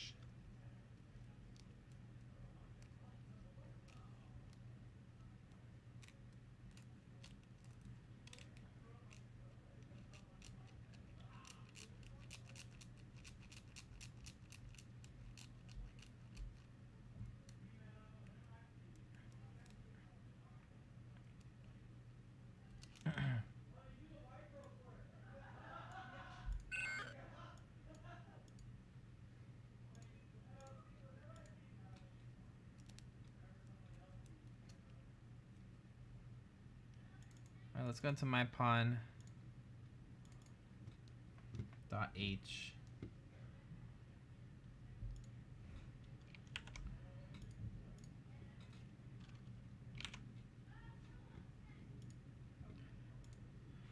Alright, let's start from the beginning of this.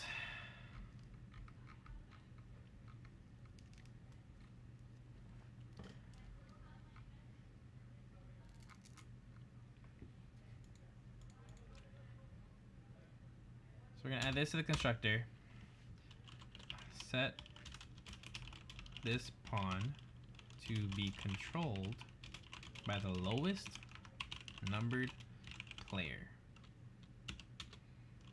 Auto possess player equals auto receive input player 0. Next, we'll build a few basic components. Let's go back to mypawn.h. Add this to the bottom of our class definition. Yes, I can do that. U property edit anywhere use scene component our visible components.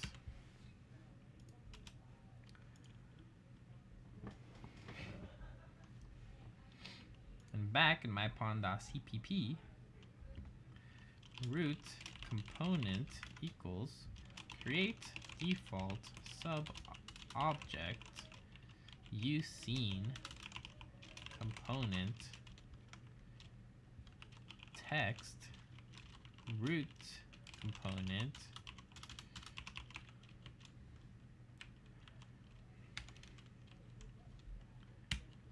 okay, make a comment, create a dummy root component we can attach things to.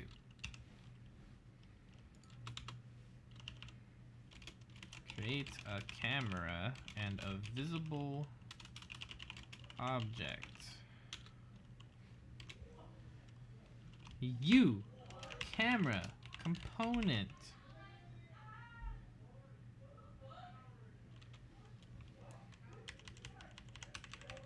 Why is it not showing up? Why?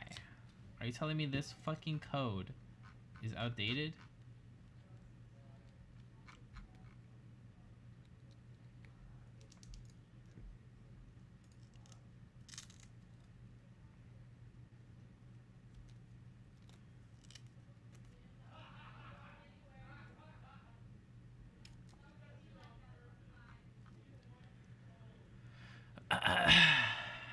You know, let's look at the forums. I've never actually been on the forums. What do the forums have for me? Alright, so for another main character. Alright, hit me with it. Warrior monk, massive tits, long legs, named Tiffany.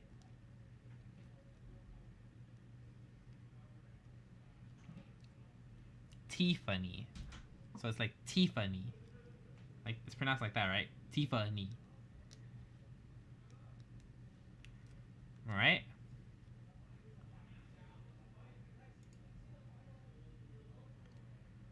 Here are a few helpful links, documentation, videos, and tutorials to help you get started with C++ and Unreal Engine.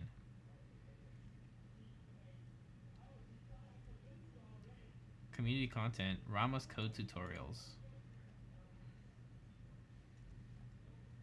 Dear community, I've been hard at work making UE4 C++ code tutorials. I've added many pages of entirely code-focused tutorials, including both H and CPP, to the UE4 wiki code page.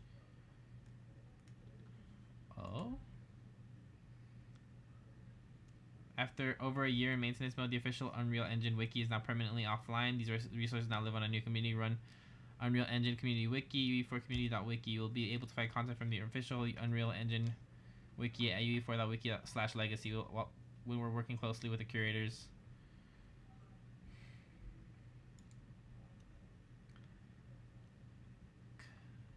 Wiki, Unreal C++. Extensive C++ API. People are often scared of learning C++ in UE4. It comes from the fact that pure C++ requires a lot of low-level knowledge, taking care of cleaning up memory, assembling, build toolchain. Thing is, you don't use pure C++ with UE4 the same way you don't use pure C# with Unity. Thanks to that, writing C++ code for UE4 is much easier than regular C++. Actually, it's more similar to Unity C#. Epic built a multi-platform C++ library tailored for game development. This is the engine's core, something we often simply call Unreal C++. It provides low-level mechanisms, reflection, object handling with garbage collection working under the hood. The works with everything that is marked as U thing, U class, U function, U property. Every object in the world is based on the U object class, which is automatically garbage collected. Check basic object classes. This all brings the C++ environment closer to C# or scripting languages. Unreal C++ provides its own library supporting math, vectors, strings, with support for text localization and many other standard things, just to make development easier. Preventing game programmers from reinventing the wheel for every single game. Writing code is simplified thanks to dozens of built-in class, function, and property specifiers. Also macros and many utilities. The effect is we got a fully functional game framework out of the box. Multiplayer and replication are supported on the core engine level, not something you would with standard C++ library. Unreal C++ API is commonly considered as halfway to the simplicity of scripting languages. In the perspective of full-time programmers, it's still C++. The entry barrier is higher than any scripting language or C#. Setting yourself up. It's critical for your productivity to begin a journey into the land of Unreal C++ with proper tools. C++ is punishing those who try to approach with bare hands. Use plugins like ReSharper C++ with Visual Studio. It's not the fault of Unreal. Visual Studio tools that don't handle C++ well. Especially large code bases like Game Engine. It's standard for a C++ to not rely on the IntelliSense tool provided with Visual Studio. Read more on efficient setting up Visual Studio for Unreal Engine.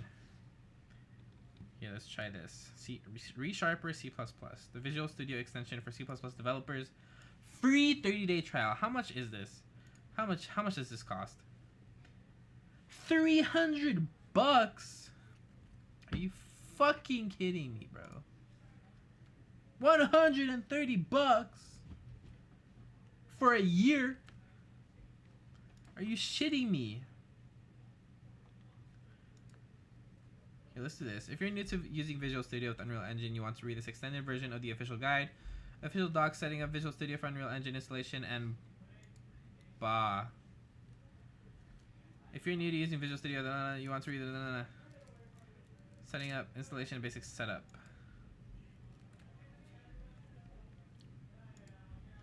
It's a useful an extension made by Epic lets you easily add launch parameters and build many configurations at once.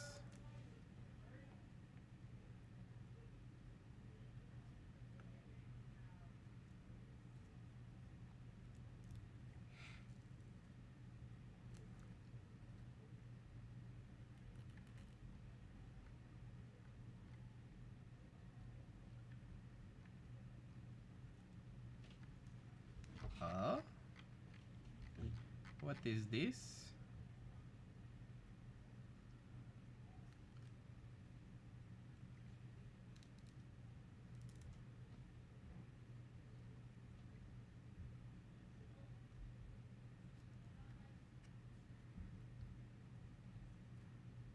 UE4 root location.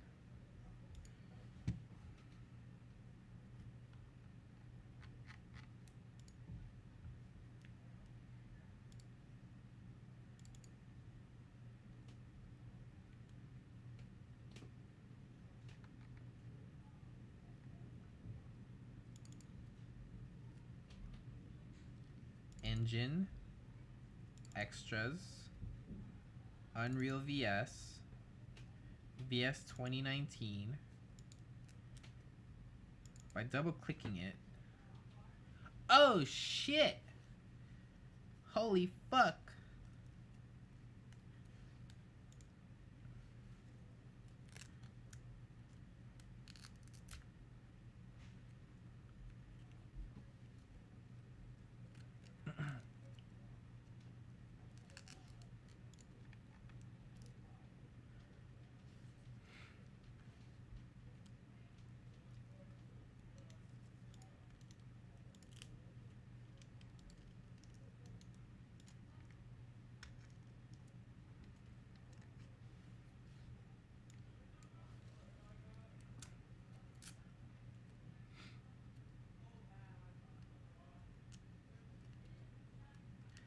Oh shit!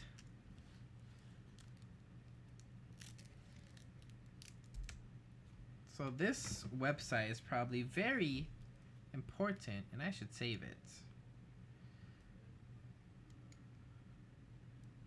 Software development. Okay, it's done. Let's go back to here. Going to make a game? Yes. Yes. Yes. See. What's up, Nate?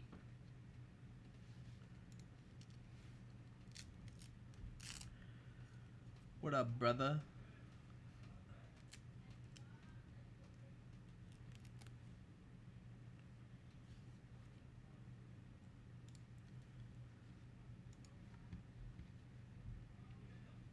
Show me the code. Show me the code.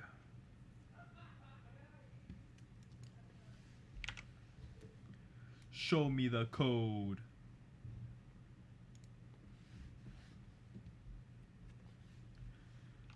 Okay, so extensions, manage extensions.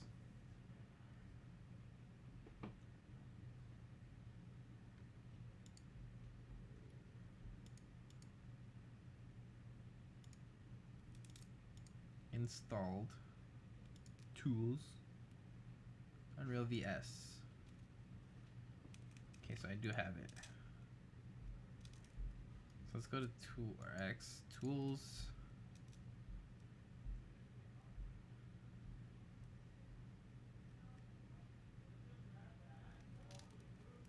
To view toolbars, or right-click the Visual Studio toolbar area and select Unreal VS to display the extensions toolbar.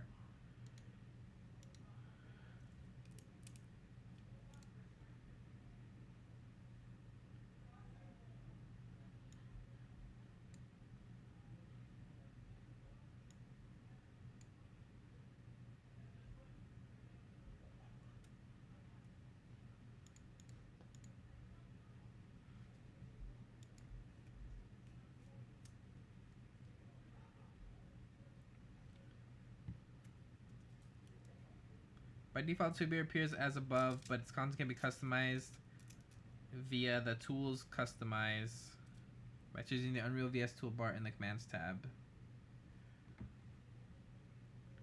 Tools, customize, toolbar, Unreal VS, or commands.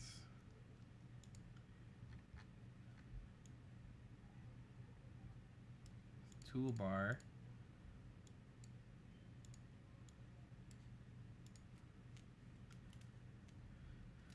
Add command.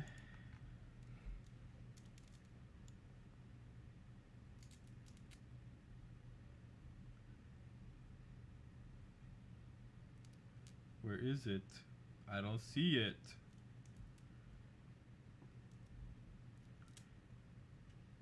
It should be under tools.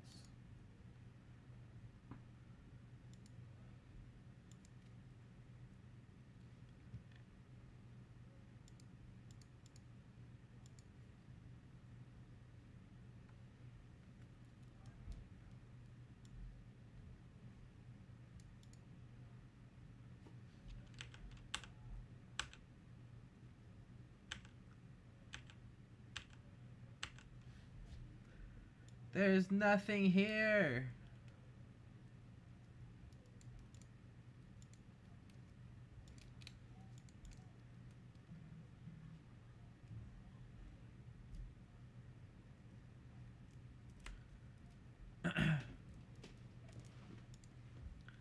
Starter project drop down as a means of quickly setting or switching between starter projects. Automatically lists all available projects that build executables in a solution. Selecting a project from a list sets that as a current starter project. You can change which projects are listed in the Unreal VS options. To show only game project, go to Tools Options and select Unreal VS. Click the drop down next to Hide Non-Game starter projects and select True. Then click OK. So Tools, Options, Unreal VS, True, okay.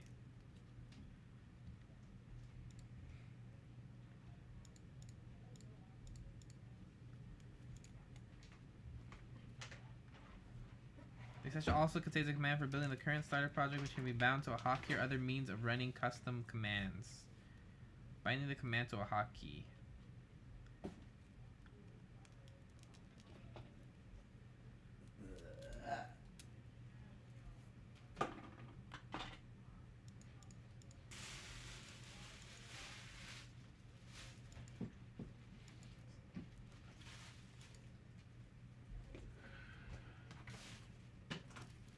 What the?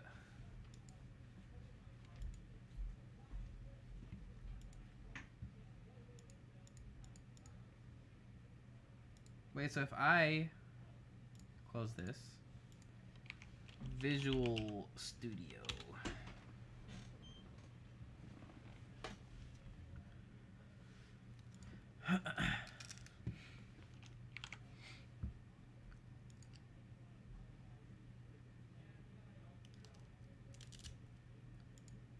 Refresh projects.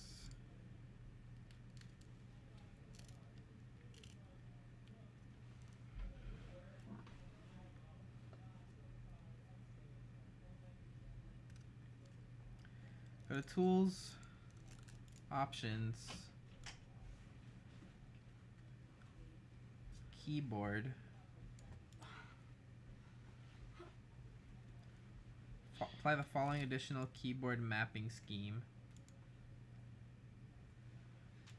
Mapping skill. Select the Unreal VS Build Startup project.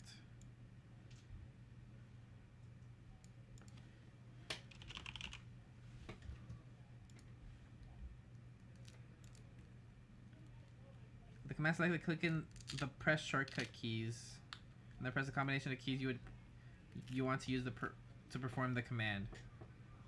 For example, Control-Alt-Shift-B is in the example below. Control-Alt-Shift-B.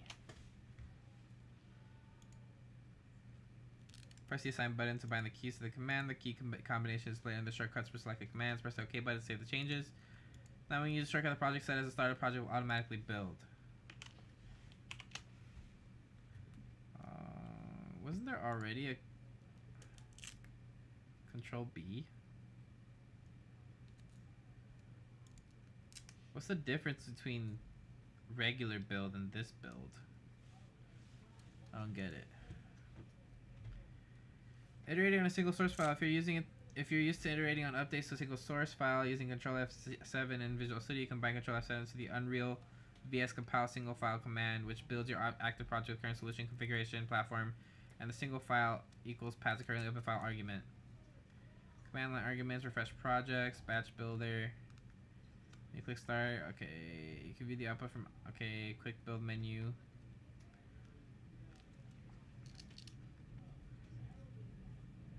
Okay, so let's go back to this. Boost productivity with a single VS plugin. Programmers working with UE4 usually boost productivity by using one of the essential plugins, Visual Assist or ReSharper. Why this is important: Clean Visual Studio Text Editor doesn't provide effective tools to work with C++ code, finding symbols, refactoring code, real-time code inspection, and there's no support for Unreal C++ things. Unreal Engine 4 codebase contains a few million lines of code. It's too much for Clean Visual Studio to handle such an enormous codebase. Searching for files or symbols usages can take a bit of time. You can choose one of the two described below. Both are paid, but definitely worth it. Visual Assist, also known as VAX or Tomato, it was the only choice for programmers for a long time. Not only for Unreal Engine programmers, but also for devs working on in-house engines. VAX includes exclusive features for working with Unreal Engines available at wholetomato.com. Simply learn these top features. These few shortcuts are priceless time savers. ReSharper. This is a pretty new plugin developed by JetBrains Company, known for their excellent C# tools and continuous integration called TeamCity. They're working hard on supporting C++. Recent versions of ReSharper C++ add more and more features exclusive for Unreal Engine. You'll find this plugin at JetBrains.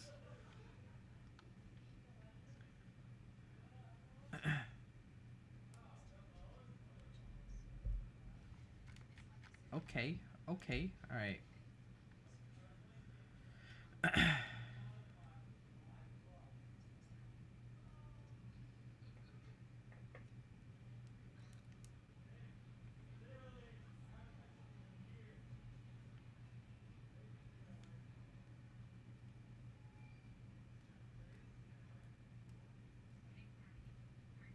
Unreal Slackers.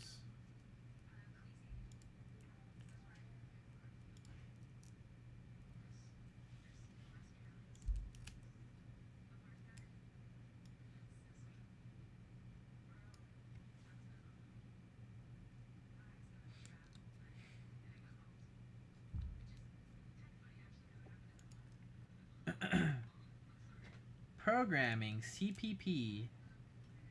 Ooh, this is a big old server for Unreal Engine development. I like it. Looking for talent, looking for work.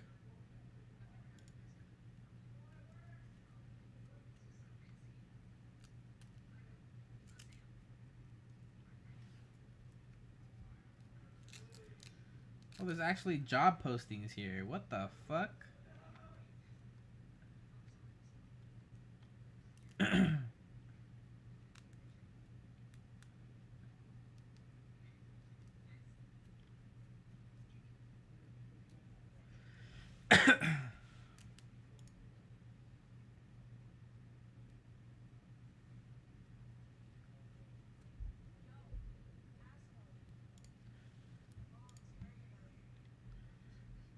Be warned, the Unreal C++ environment is a perfect way to compile the project without ever closing the editor.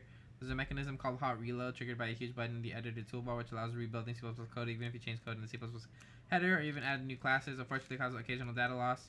UE4.26 promises to fix a major issue. UE52220.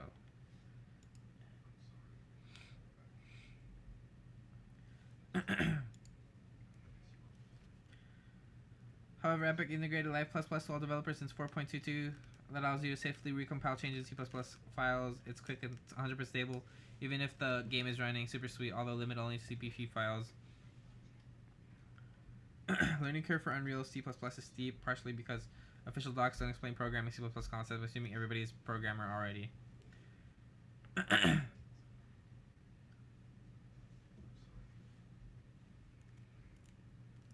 UE4 source code is available publicly free of charge. You can download source code and debugging symbols through Epic Games Launcher. Engine won't be a black box anymore. You can truly understand how it works. Not unusual to copy paste small portion of engine code, often to quickly set up your own editor tool. Set up some kind of build system. If having 2+ programmers, you need to compile C++ and then open editor. No magical compilation editor like in Unity. It's nothing difficult. It's great for non-programmers to obtain compiled binaries from the repository and makes it easier to take advantage of the next sweet thing. It's totally optional, but it's also common for Unreal teams, ignoring pre-compiled engine available through the Epic Games Launcher and compiling engine from source. We call it a source build. After that, you can easily alter small things in the engine, fix critical bugs, expose hidden things to the project, improve your tools and workflows. Further read. Go ahead. Check Introduction to Unreal C++ in official documentation. PS Epic purchase company behind Skookum scripts for a reason. This is speculation, but they might come up with a custom scripting language designed to fill a gap between blueprints and C++, and that would serve us much better than just stitching another general purpose language to the engine. Oh boy, here we go. Oh my, god damn it. This is useless. I've already been here. I already did this shit.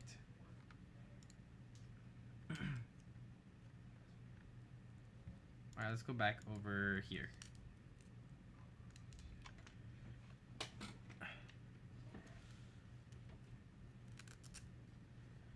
UE4 C++. Code example. Custom save systems to compress binary file. Here's a sample of the kind of code I am posting on the wiki code page.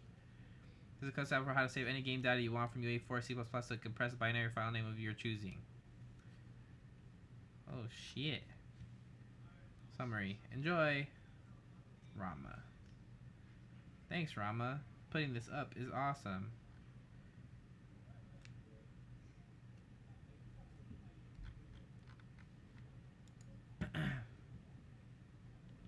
Entry-level guide. Motherfucking shit.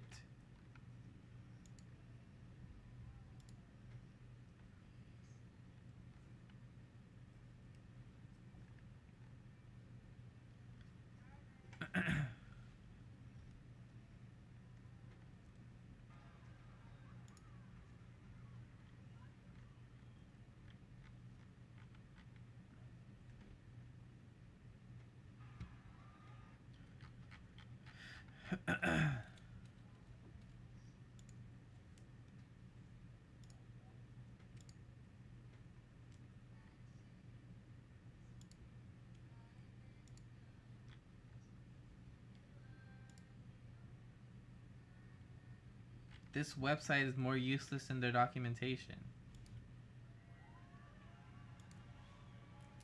What the fuck?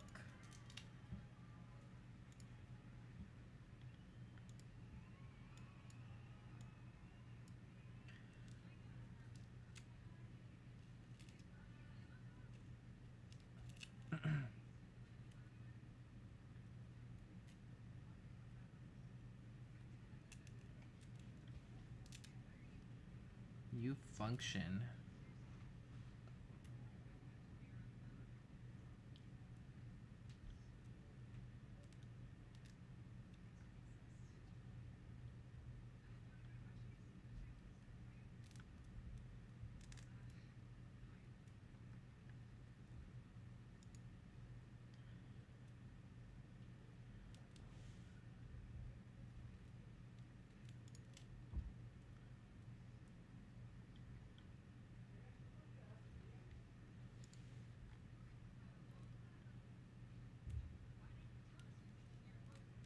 Dedicated server guide.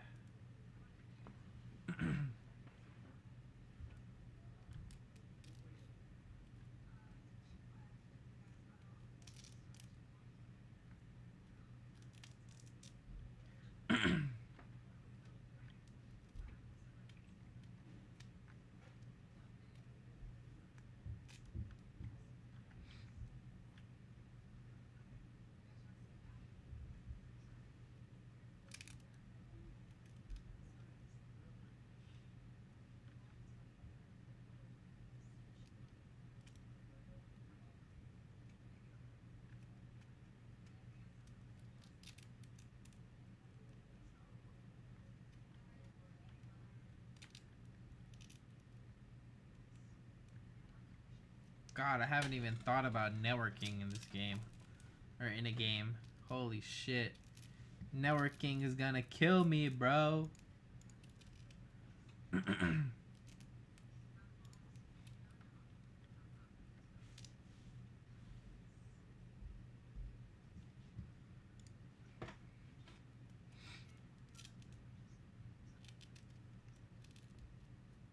Programming subsystems.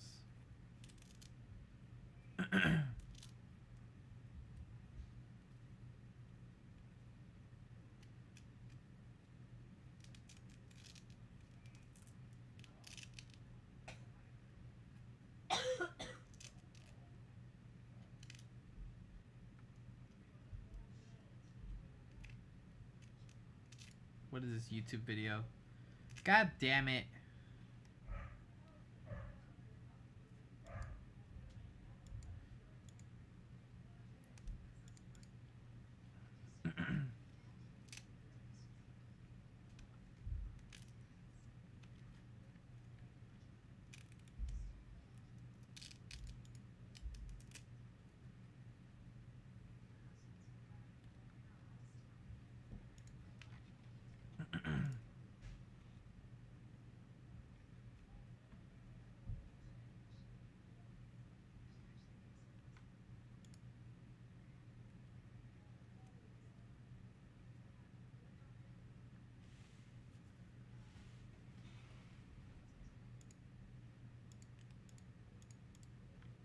Wow, very useful.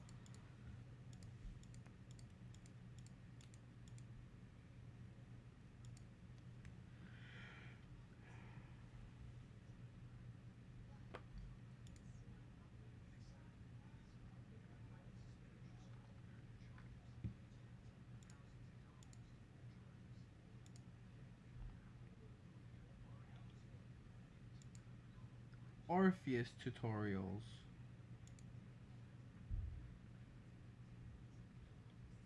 Core how-tos. Casting types in Unreal Engine. Understanding the blueprint function library. Calling blueprint functions. Exposing C++ functions. Deleting a class. Adding a class. Multi-threading. Steam integration. Physics. Game systems tutorials.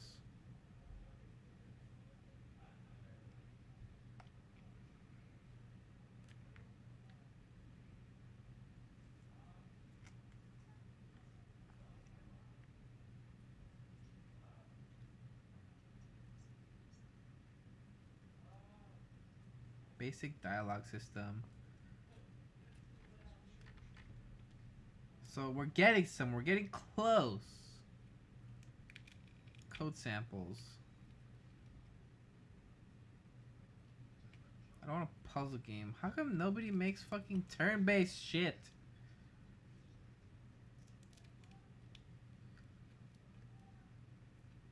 Libraries you should know about.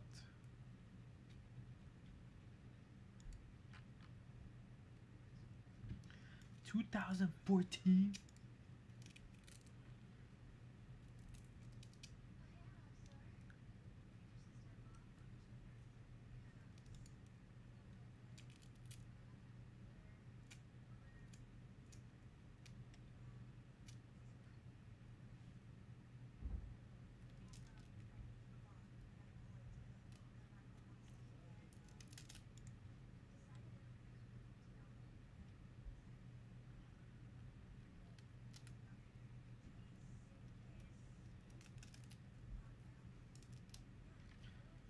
Here, can we search turn-based?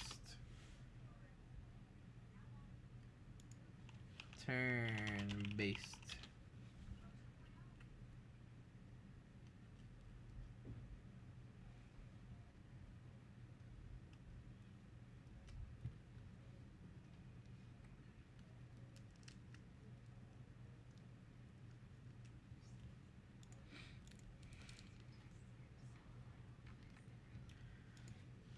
Turn-based.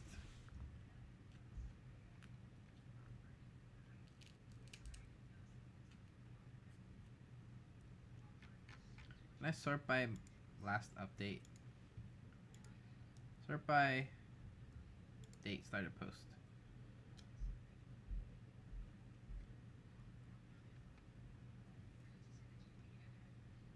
Turn-based strategy space game. This is a job offering.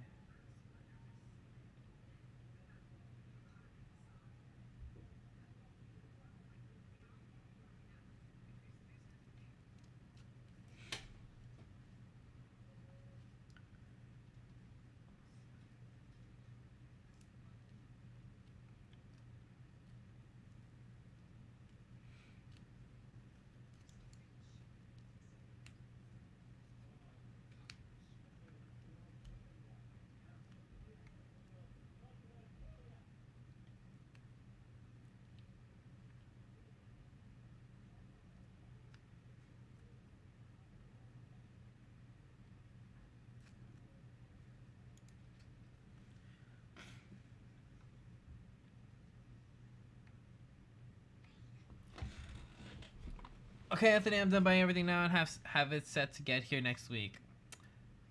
Have fun, dude.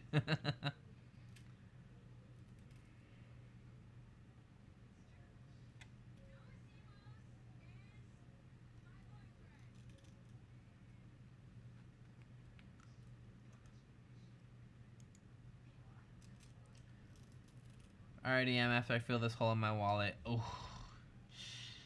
Oof. Oof.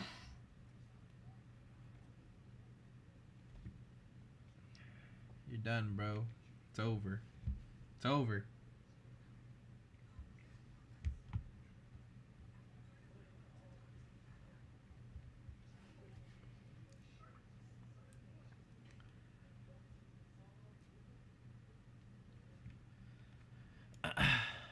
Yo, let's just read the forum. Maybe there's tutorials or some shit. Forums.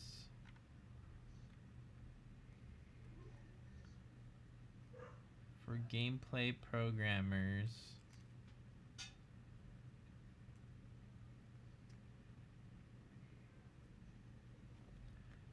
Yeah, 5.2K for a final.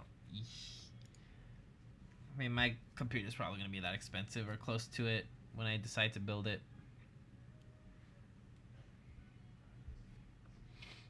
Failed to create U camera component.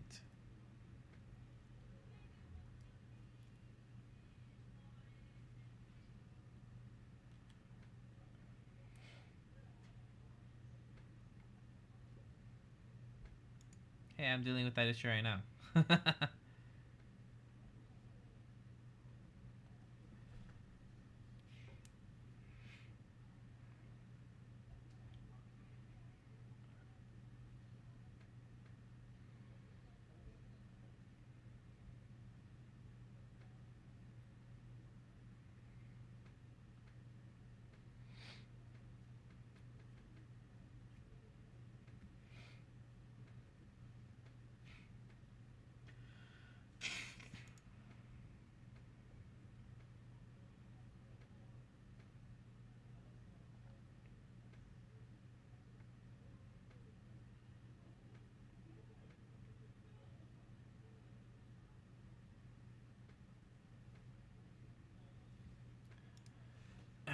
Video game structure, Unreal Engine.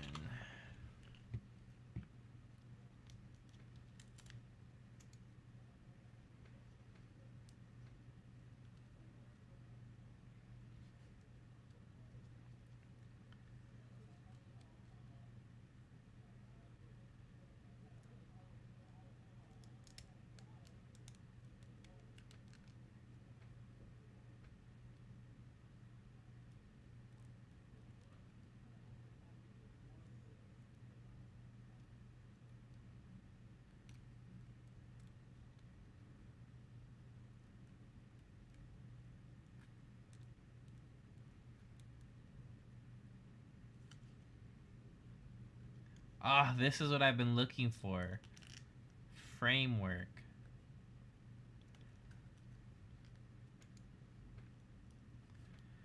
Basic gameplay classes include functionality for representing players, allies, and enemies, as well as for controlling the avatars with player input or AI logic. There are also classes for creating heads-up displays and cameras for players. Finally, gameplay classes such as game mode, game state, and player state set the rules of the game and track how the game and the players are progressing. These classes all create types of actors which can either be placed into your level or spawned when needed. Representing players, friends, and foes in the world. A pawn is an actor that can be an agent within the world. Pawns can be possessed by a controller. They are set up to easily accept input, and they can do various and sundry other player-like things. Note that a pawn is not assumed to be humanoid. A character is a humanoid-style pawn. It comes with a capsule component for collision and a character movement component by default. It can do basic human-like movement. It can replicate movement smoothly across the network and has some animation-related functionality. Controlling pawns with player input or AI logic. Controller is an actor that is responsible for directing a pawn. They typically come in two flavors: AI controller or player controller. The controller can possess a pawn to take control of it. A player controller is the interface between the pawn and the human player controlling it. The player controller essentially represents the human player's will. An AI controller is what it sounds like, a simulated will that can control a pawn. A HUD is a heads-up display, or the 2D on-screen display that is common in many games. Think health, ammo, gun, reticle, etc. Each player controller typically has one of these. The player camera manager is the eyeball for a player and manages how it behaves. Each player controller typically has one of these as well. For more, see the camera workflow page. Setting and tracking the rules of the game. Game mode. The concept of a game is split into two classes, the game mode and game state.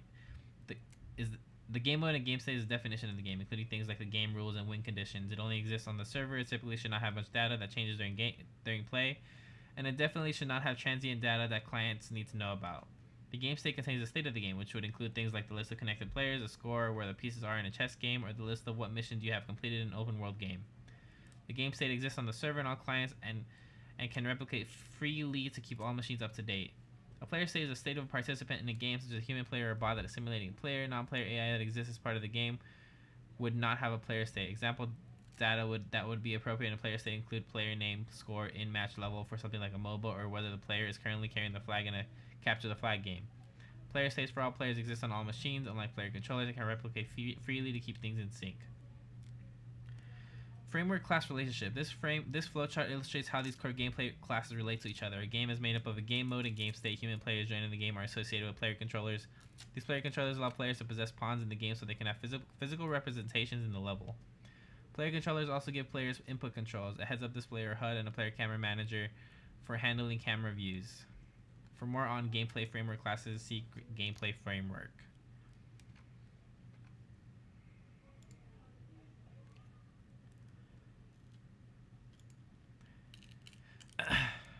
This document explains the process of starting the engine and launching a game. There are two main paths shown here, the editor path and the standalone path. The general order of events is to initialize the engine, create and initialize a game instance, then load a level, and finally start playing. However, there are differences between standalone and editor modes, both in terms of the exact order of some of the functions that are called and in which functions are called. The flowchart below shows the two paths running in parallel until they converge at the start of the game. Let's see this shit. Start engine, start engine.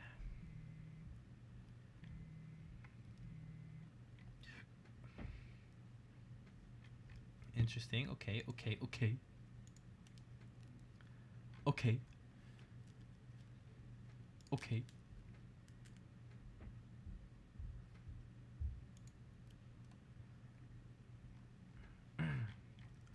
There are two main classes which handle information about the game being played, game mode and game state. Even the most open-ended game has an underpinning of rules, and these rules make up a game mode. On the most basic level, these rules include the number of players and spectators present, as well as the maximum number of players and spectators allowed, how a player enters the game, which can include rules for selecting spawn locations and other spawn-respawn behavior, whether or not the game can be paused and how pausing the game is handled, transitions between levels, including whether or not the game should start in cinematic mode, when rule-related events in the game happen and need to be tracked and shared with all players. That information is stored and synced through the game state. This information includes how long the game has been running, including running time before the local player joined, when each individual player joined the game, and the current state of that player. The base class of the current game mode, whether or not the game has begun. Game modes. While certain fundamentals like the number of players required to play, the method by which those players join the game are common to many types of games, limitless rule variations are possible depending on the specific game you are developing. Regardless of what those rules are, game modes are designed to define and implement them. There are currently two commonly used base classes for game modes. Engine version 4.14 introduces a game mode base, which is a base class for all game modes, and a simplified and streamlined version of the classic A game mode. A game mode, the game mode base class before version 4.14 still exists and functions as it did before, but is now a child of a game mode base. A game mode is more suited to standard game types like multiplayer shooters due to its implementation of the concept of match state. A game mode base is the new default game mode included in new code projects due to its simplicity and efficiency. All game modes are subclasses of a game mode base, which contains considerable base functionality that can be overridden. Some of the common functions include init game. The init game event is called before any other script, including pre-initialized components, and is used by a game mode base to initialize parameters and spawn its helper classes. Pre-login accepts or rejects a player who is attempting to join the server, causes the login function to fail if it sets error message to a non-empty string. Pre-login is called before login, and a significant amount of time may pass before login is called, especially if the joining player needs to download game content. Post-login, called after a successful login, is the first place it is safe to call replicated function on the player controller. On post-login, can be implemented in blueprints, add extra logic. Handle starting new player, called after post-login or after seamless travel. This can be overridden in blueprints to change what happens to a new player. By default, it will create a pawn for the player. Restart player. This is called to start spawning a player's pawn. There are also restart player at player start and restart player at transform functions available if you want to dictate where the pawn will be spawned. On restart player can be implemented in blueprints at logic after this function is finished. Spawn default pawn at transform. This is what actually spawns the player's pawn. It can be overridden in blueprints. Logout. Call when a player leaves the game or is destroyed. On logout can be implemented to do blueprint logic. A subclass of the A game mode base class may be created for each match format, mission type, or special zone that the game offers. The game may have any number of game modes, and thus subclasses of the A game mode base class. However, only one game mode may be in use at any given time. A game mode actor is instantiated each time a level is initialized for play via the U game engine load map function. The game mode is not replicated to any remote clients that join in a multiplayer game. It exists only on the server, so local clients can see the stock game mode class or blueprint that was used, but cannot access the actual instance to check its variables to see what has changed as the game progresses. If players do not need updated information related to the current game mode, the information is easily kept in sync by being stored on a game state based actor, one of which will be created along with the game mode and replicated out to all remote clients. Game mode. Game mode is a subclass of a game mode base. Has some extra functionality to support multiplayer matches and legacy behavior. All newly created projects use a game mode base by default, but you can switch to inheriting from a game mode.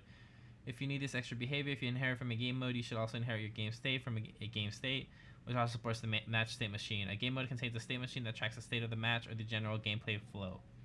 To query the current state, you can use get match state, or wrappers like has match started, is match in progress, and has match ended. Here are the possible match states. Entering map is the initial state. Actors are not yet ticking, and the world has not yet been fully initialized. It will transition to the next state when things are fully loaded. Waiting to start is the next state, and handle match is waiting to start is called when entering. Actors are ticking, but players have not yet spawned in transitions to the next state if ready to start match returns true or if start match is called. In progress is a state where the main part of the game will take place.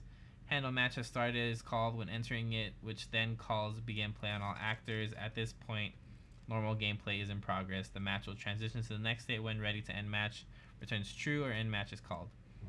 Waiting post match is the second to last state, and handle match has ended is called when entering it. Actors are still ticking, but new players cannot join and transitions to the next state when a map transfer starts. Leaving map is the last state in normal flow and calls handle leaving map upon entry.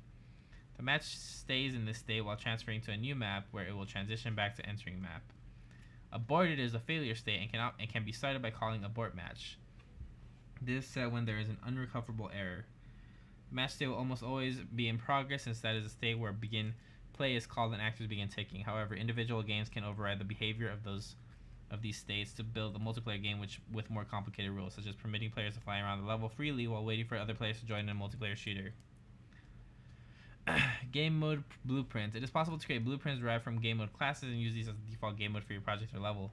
Blueprints derived from game modes can set the following defaults: HUD class, default pawn class, player controller class, spectator class, game state class, player state class. In addition, blueprints of game modes are very useful because they enable adjustment of variables without altering code and can therefore be used to adapt a single game mode to multiple different levels without using hard-coded asset references or requiring engineering support and code changes for every tweak. Setting the game mode. There are several methods to set the game mode for a level ordered here from lowest priority to highest priority. Setting the global default game mode entry in the script engine settings.game map settings section of the default engine.ini file will set the default game mode for all maps in the project. To override the project setting for individual maps, set the game mode override in the world settings tab in the editor.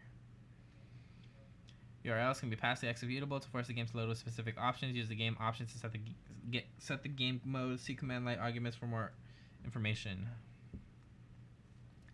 The game state is responsible for enabling the clients to monitor the state of the game. Conceptually, the game state should manage information that is meant to be known to all connected clients and is specific to the game mode but is not specific to any individual player. It keeps track of game-wide properties such as a list of connected players, team score and capture the flag, missions that have been completed in open world game, and so on. Game state is not the best place to keep track of player-specific things like how many points one specific player has scored for the team in a capture the flag match because that can be handled more cleanly by player state. In general, the game state should track properties that change during gameplay and are relevant and visible to everyone. While the game mode exists only on the server, the game state exists on the server and is replicated to all clients, keeping all connected machines up to date as the game progresses. A game state base is a base implementation of some of its default functionality includes get server world time seconds. This is the server's version of the U world function get time seconds. It will be synchronized on both the client and the server, so it is reliable time to use for replication. Play array. This is the array of all a player state objects which is used when doing something to all players in a game. Has become play returns true if the begin play function has been called on actors in the game. The game state base is very commonly extended in C++ or blueprints to contain additional variables and functions that are needed to keep players informed of what's going on in the game. The specific modifications made are generally based on a paired game mode for which the game state is made. The game mode itself can also override its default game state type to be any C++ class or blueprint derived from a game state base. Okay, cool. This is actually what I've been looking for. Understanding framework.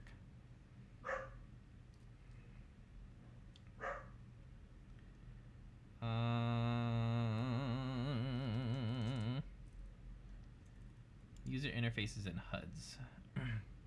The way in which the game communicates and interacts with the player is extremely important. User interfaces and heads-up displays are the game's way of providing information about the game to the player, and in some cases allowing the player to interact with the game. Unreal Engine 4 provides multiple means of creating UIs and HUDs. The canvas class can be used to draw directly to the screen at a low level, overlaid onto the world. The game's interface is used to convey information to the player and provides a means of prompting the user for directed input. A game interface generally consists of two main elements, the heads-up display and menus or user interfaces. The HUD refers to the status and information overlaid on the screen during gameplay. The purpose of the HUD is to inform the player of the current state of the game, i.e. the score, their health, the amount of time remaining. The HUD is usually non-interactive, meaning the player does not click on elements of the HUD, though this becomes a gray area in certain types of games where the HUD and user interfaces are hard to separate.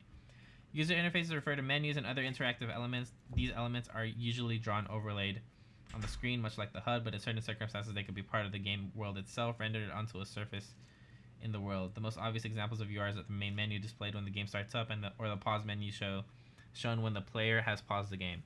However, other UIs may be displayed during play. These could be used to show dialogue between characters in the game, or in more complex situations such as in RTS or RPG, they may be integral to the gameplay itself, allowing the player to choose weapons, armor, units to build, etc. The HUD is the base object for displaying elements overlaid on the screen. Every human-controlled player in the game has their own instance of the AHUD class, which draws to their individual viewport. In the case of split-screen multiplayer games, multiple viewports share the same screen, but each HUD still draws to its own viewport. The type or class of HUD is to use is specified by the game type being used. The canvas is an object that can be used during the render loop, with the HUDs draw elements, text, texture, and material tiles, arbitrary triangles, and simple primitive shapes to the screen. Unless you are making use of some specialized alternative, drawing from the canvas is the method used to create HUDs and UIs in games made with Unreal Engine.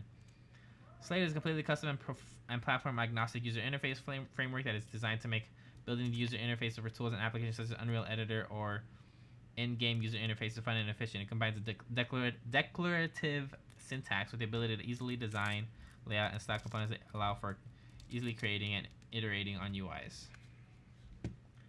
Okay. So let's look at Pawn. The Pawn class is the base class of all actors that can be controlled by players or AI. Pawn is a physical representation of a player or AI entity within the world. This not only means that the pawn determines what the player or AI entity looks like visually, but also how it interacts with the world in terms of collision and other physical. This can be confusing in certain circumstances, as some types of games may not have a visible player mesh or avatar within the game. Regardless, the pawn still represents the physical location, rotation, etc. of a player or entity within the game. A character is a special type of pawn that has the ability to walk around. By default, there is a one-to-one relationship between controllers and pawns, meaning each controller controls only one pawn at any given time. Also, pawns spawned during gameplay are not automatically possessed by a controller. In Blueprints, the best way to add movement to your pawn-derived class is with set actor location. With set actor location, you can decide if you want to teleport to the location or sweep. When sweeping, your pawn will move along the direction and stop if it hits something. Default pawn. While the pawn class provides only the essentials for creating physical representation of a player or AI entity in the world, the default pawn subclass comes with some additional components and functionality. The default pawn class contains a native default pawn movement component, a spherical collision component, and a static mesh component to control the default pawn movement component.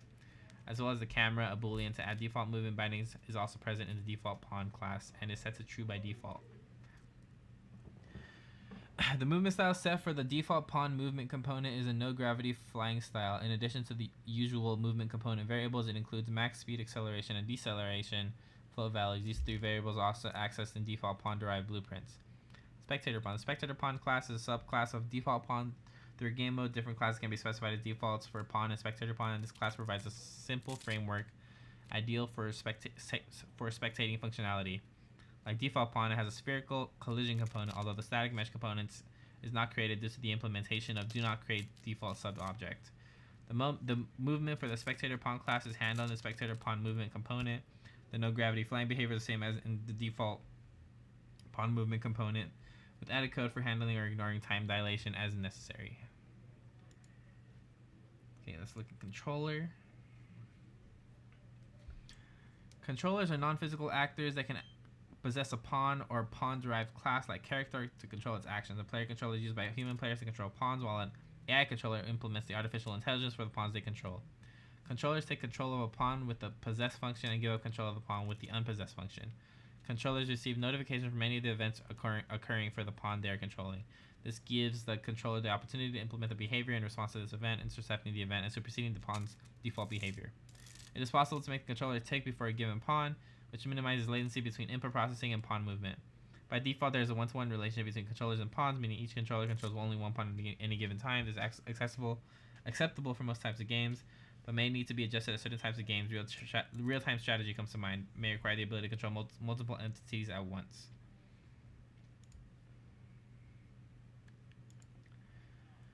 Camera. The camera represents the player's point of view, how the player sees the world. For this reason, cameras only have relevance to human-controlled players. The player controller specifies a camera class and instantiates a camera actor, which is used to calculate the position and orientation the player views the world from.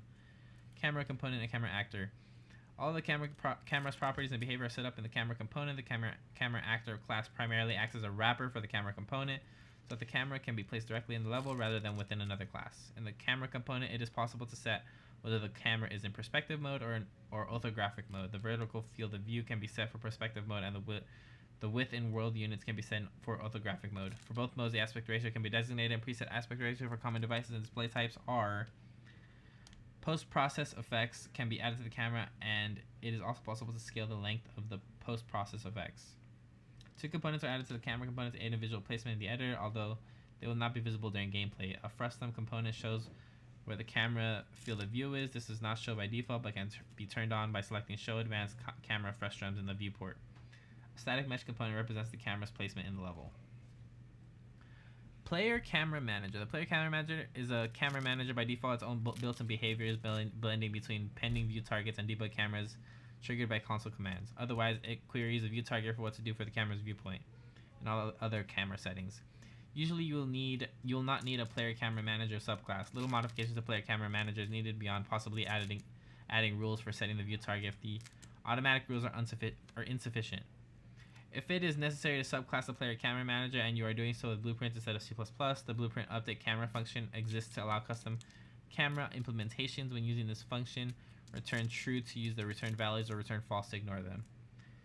View target. The view target structure defined in Player Camera Manager is responsible for providing the Player Camera Manager with an ideal point of view. View target contains information on the target actor, the controller, or the target actor, or the controller of the target actor for non-locally controlled pawns, and the player state, which is used to follow the same player through pawn transitions and other changes while spectating.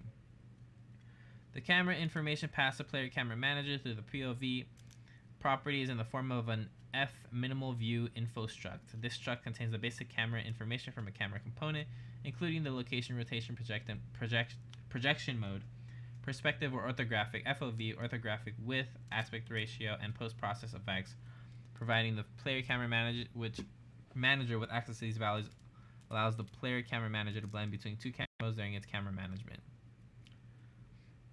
Okay, so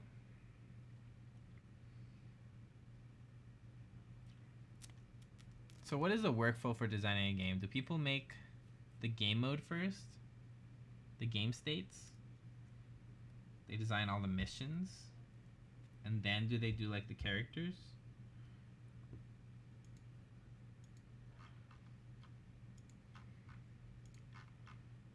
So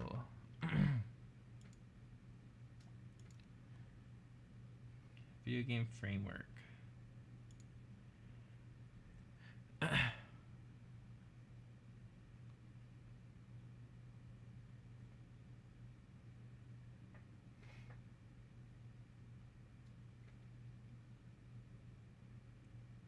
gameplay guide.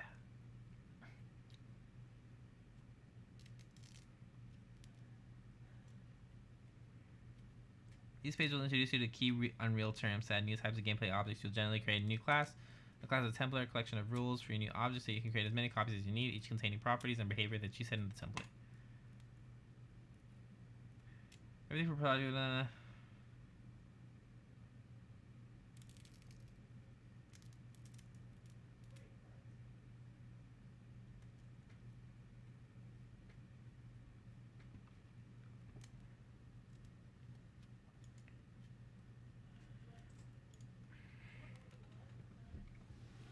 Oh my god, I'm so sore.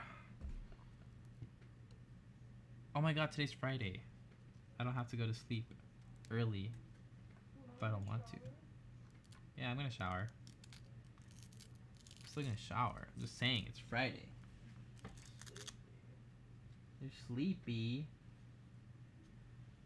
You're never sleepy. Go to sleep right now. Go sleep while you're sleepy. The lights are on. That light specifically. Okay. These examples can show how to create a new class using blueprints only, C++ code only, and a combination of C++ code and blueprints. The goal is to create new light switch classes with the same properties and behaviors using all three workflows, and then add an instance of each new class to the level. So there are 3 new light switch actors. Light switch classes are based directly on the actor class, since their primary requirement is that they can be placed within the level. They contain a point light component as a root component and a sphere component that is a child of the point light component. Each light switch class also has a variable called desired intensity, which is used to set the intensity of the point light component. Finally, the default behavior of the class is that when the player enters or leaves the sphere component, the point light component's visibility will be toggled. C++ only. Using the C++ class wizard, you can easily add new C++ classes to your project. If you choose a class you would like your new class to derive from, the wizard sets up the necessary header file and source file. If this is the first code you have added to the project is converted to a code project, which creates the game module that contains your source code. It also lets Unreal Editor know that the game module exists, so you can load your C++ changes. Class setup. The light switch code only class was created by using the C++ class wizard and selecting actor as a parent class. The header file contains the class declaration. Class declarations created within the C++ class wizard are automatically preceded by the U class macro. The U class macro makes the engine aware of the class. I already know this. Declare the point light component and the sphere component. The point light component and sphere component are made visible anywhere. This means that their properties will be visible in the details tab of a light switch code only actor. Declare your constructor so you can set default values for components and variables.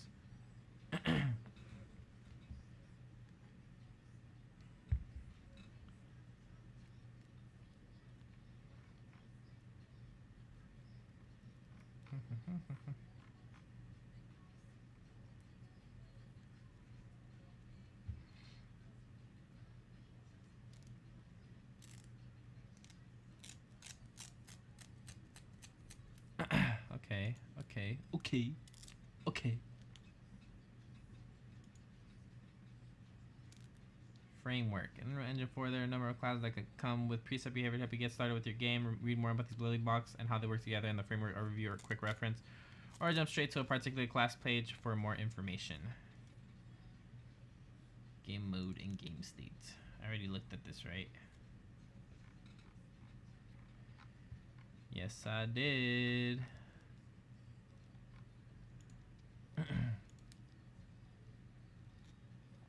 All right, so let me write this down. So I have.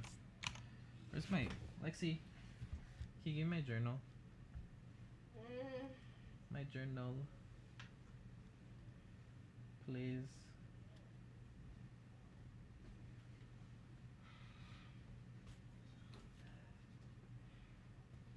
Thank you.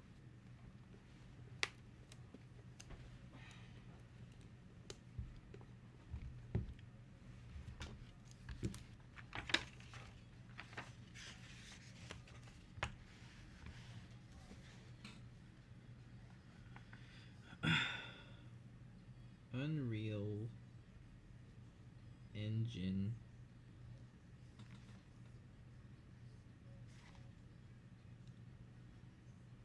framework.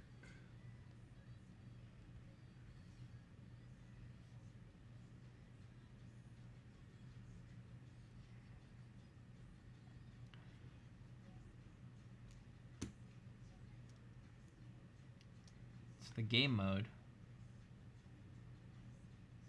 Even the most open-ended game has an underpinning of rules, and these rules make up a game mode. On the most basic level, these rules include the number of players and spectators present, as well as the maximum number of players and spectators allowed, how players enter the game, which can include rules for selecting spawn location and other spawn-respawn behavior, whether or not the game can be paused and how pausing the game is handled, transitions between levels, including whether or not the game should start in cinematic mode.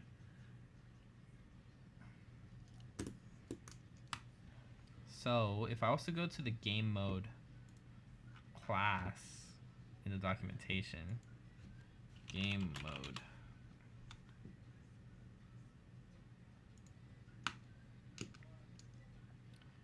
setting up a game mode.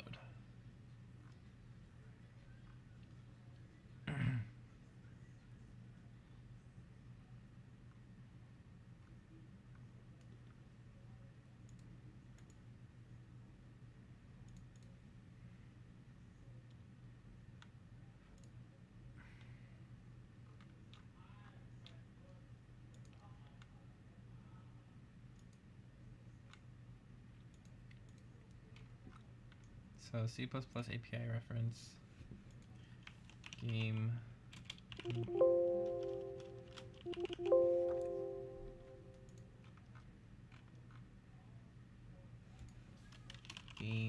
mode, a game mode, a game mode base. The game mode base defines the game being played. It governs the game's rules, scoring, and what actors are allowed to exist in the game type, and who may enter the game. It is only instance on the server, will never exist on the client. A game mode based actor is associated with the levels initialized with gameplay in C++. The class of the game mode actor is determined by, in order, either the URL, the game mode override value, whether the game is pausable. So this will be true. Whether players should immediately spawn logging in or stay as spectators until they manually spawn. Whether the game performs map travels using seamless travel, which loads in the background and doesn't disconnect clients. Default pawn class used by players. The default player name assigns the players that join with no name specified.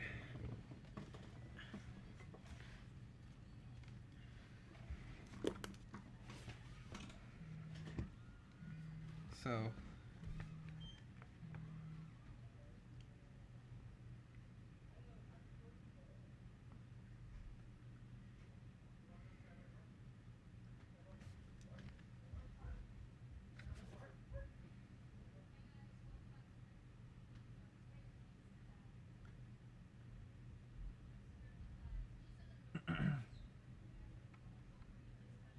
a lot of cheats.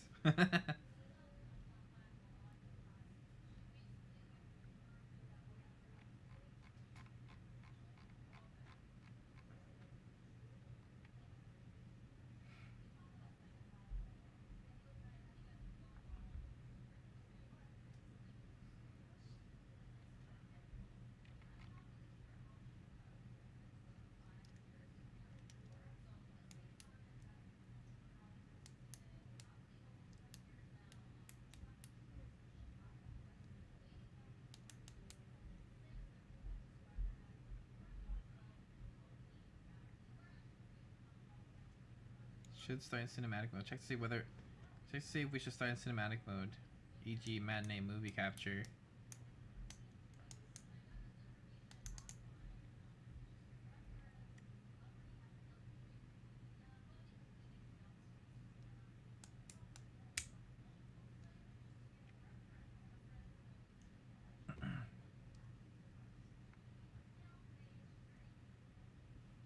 Return to main menu and disconnects any players. What is the main menu?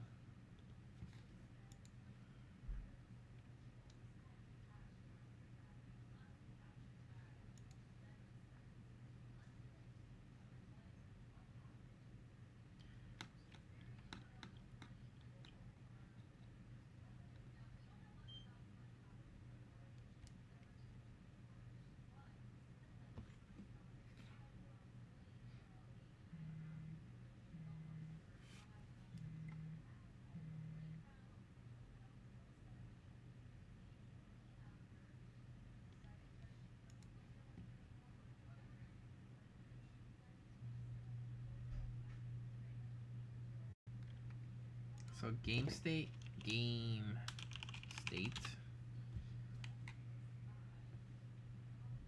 A game state. Elapsed time, match state, previous match state.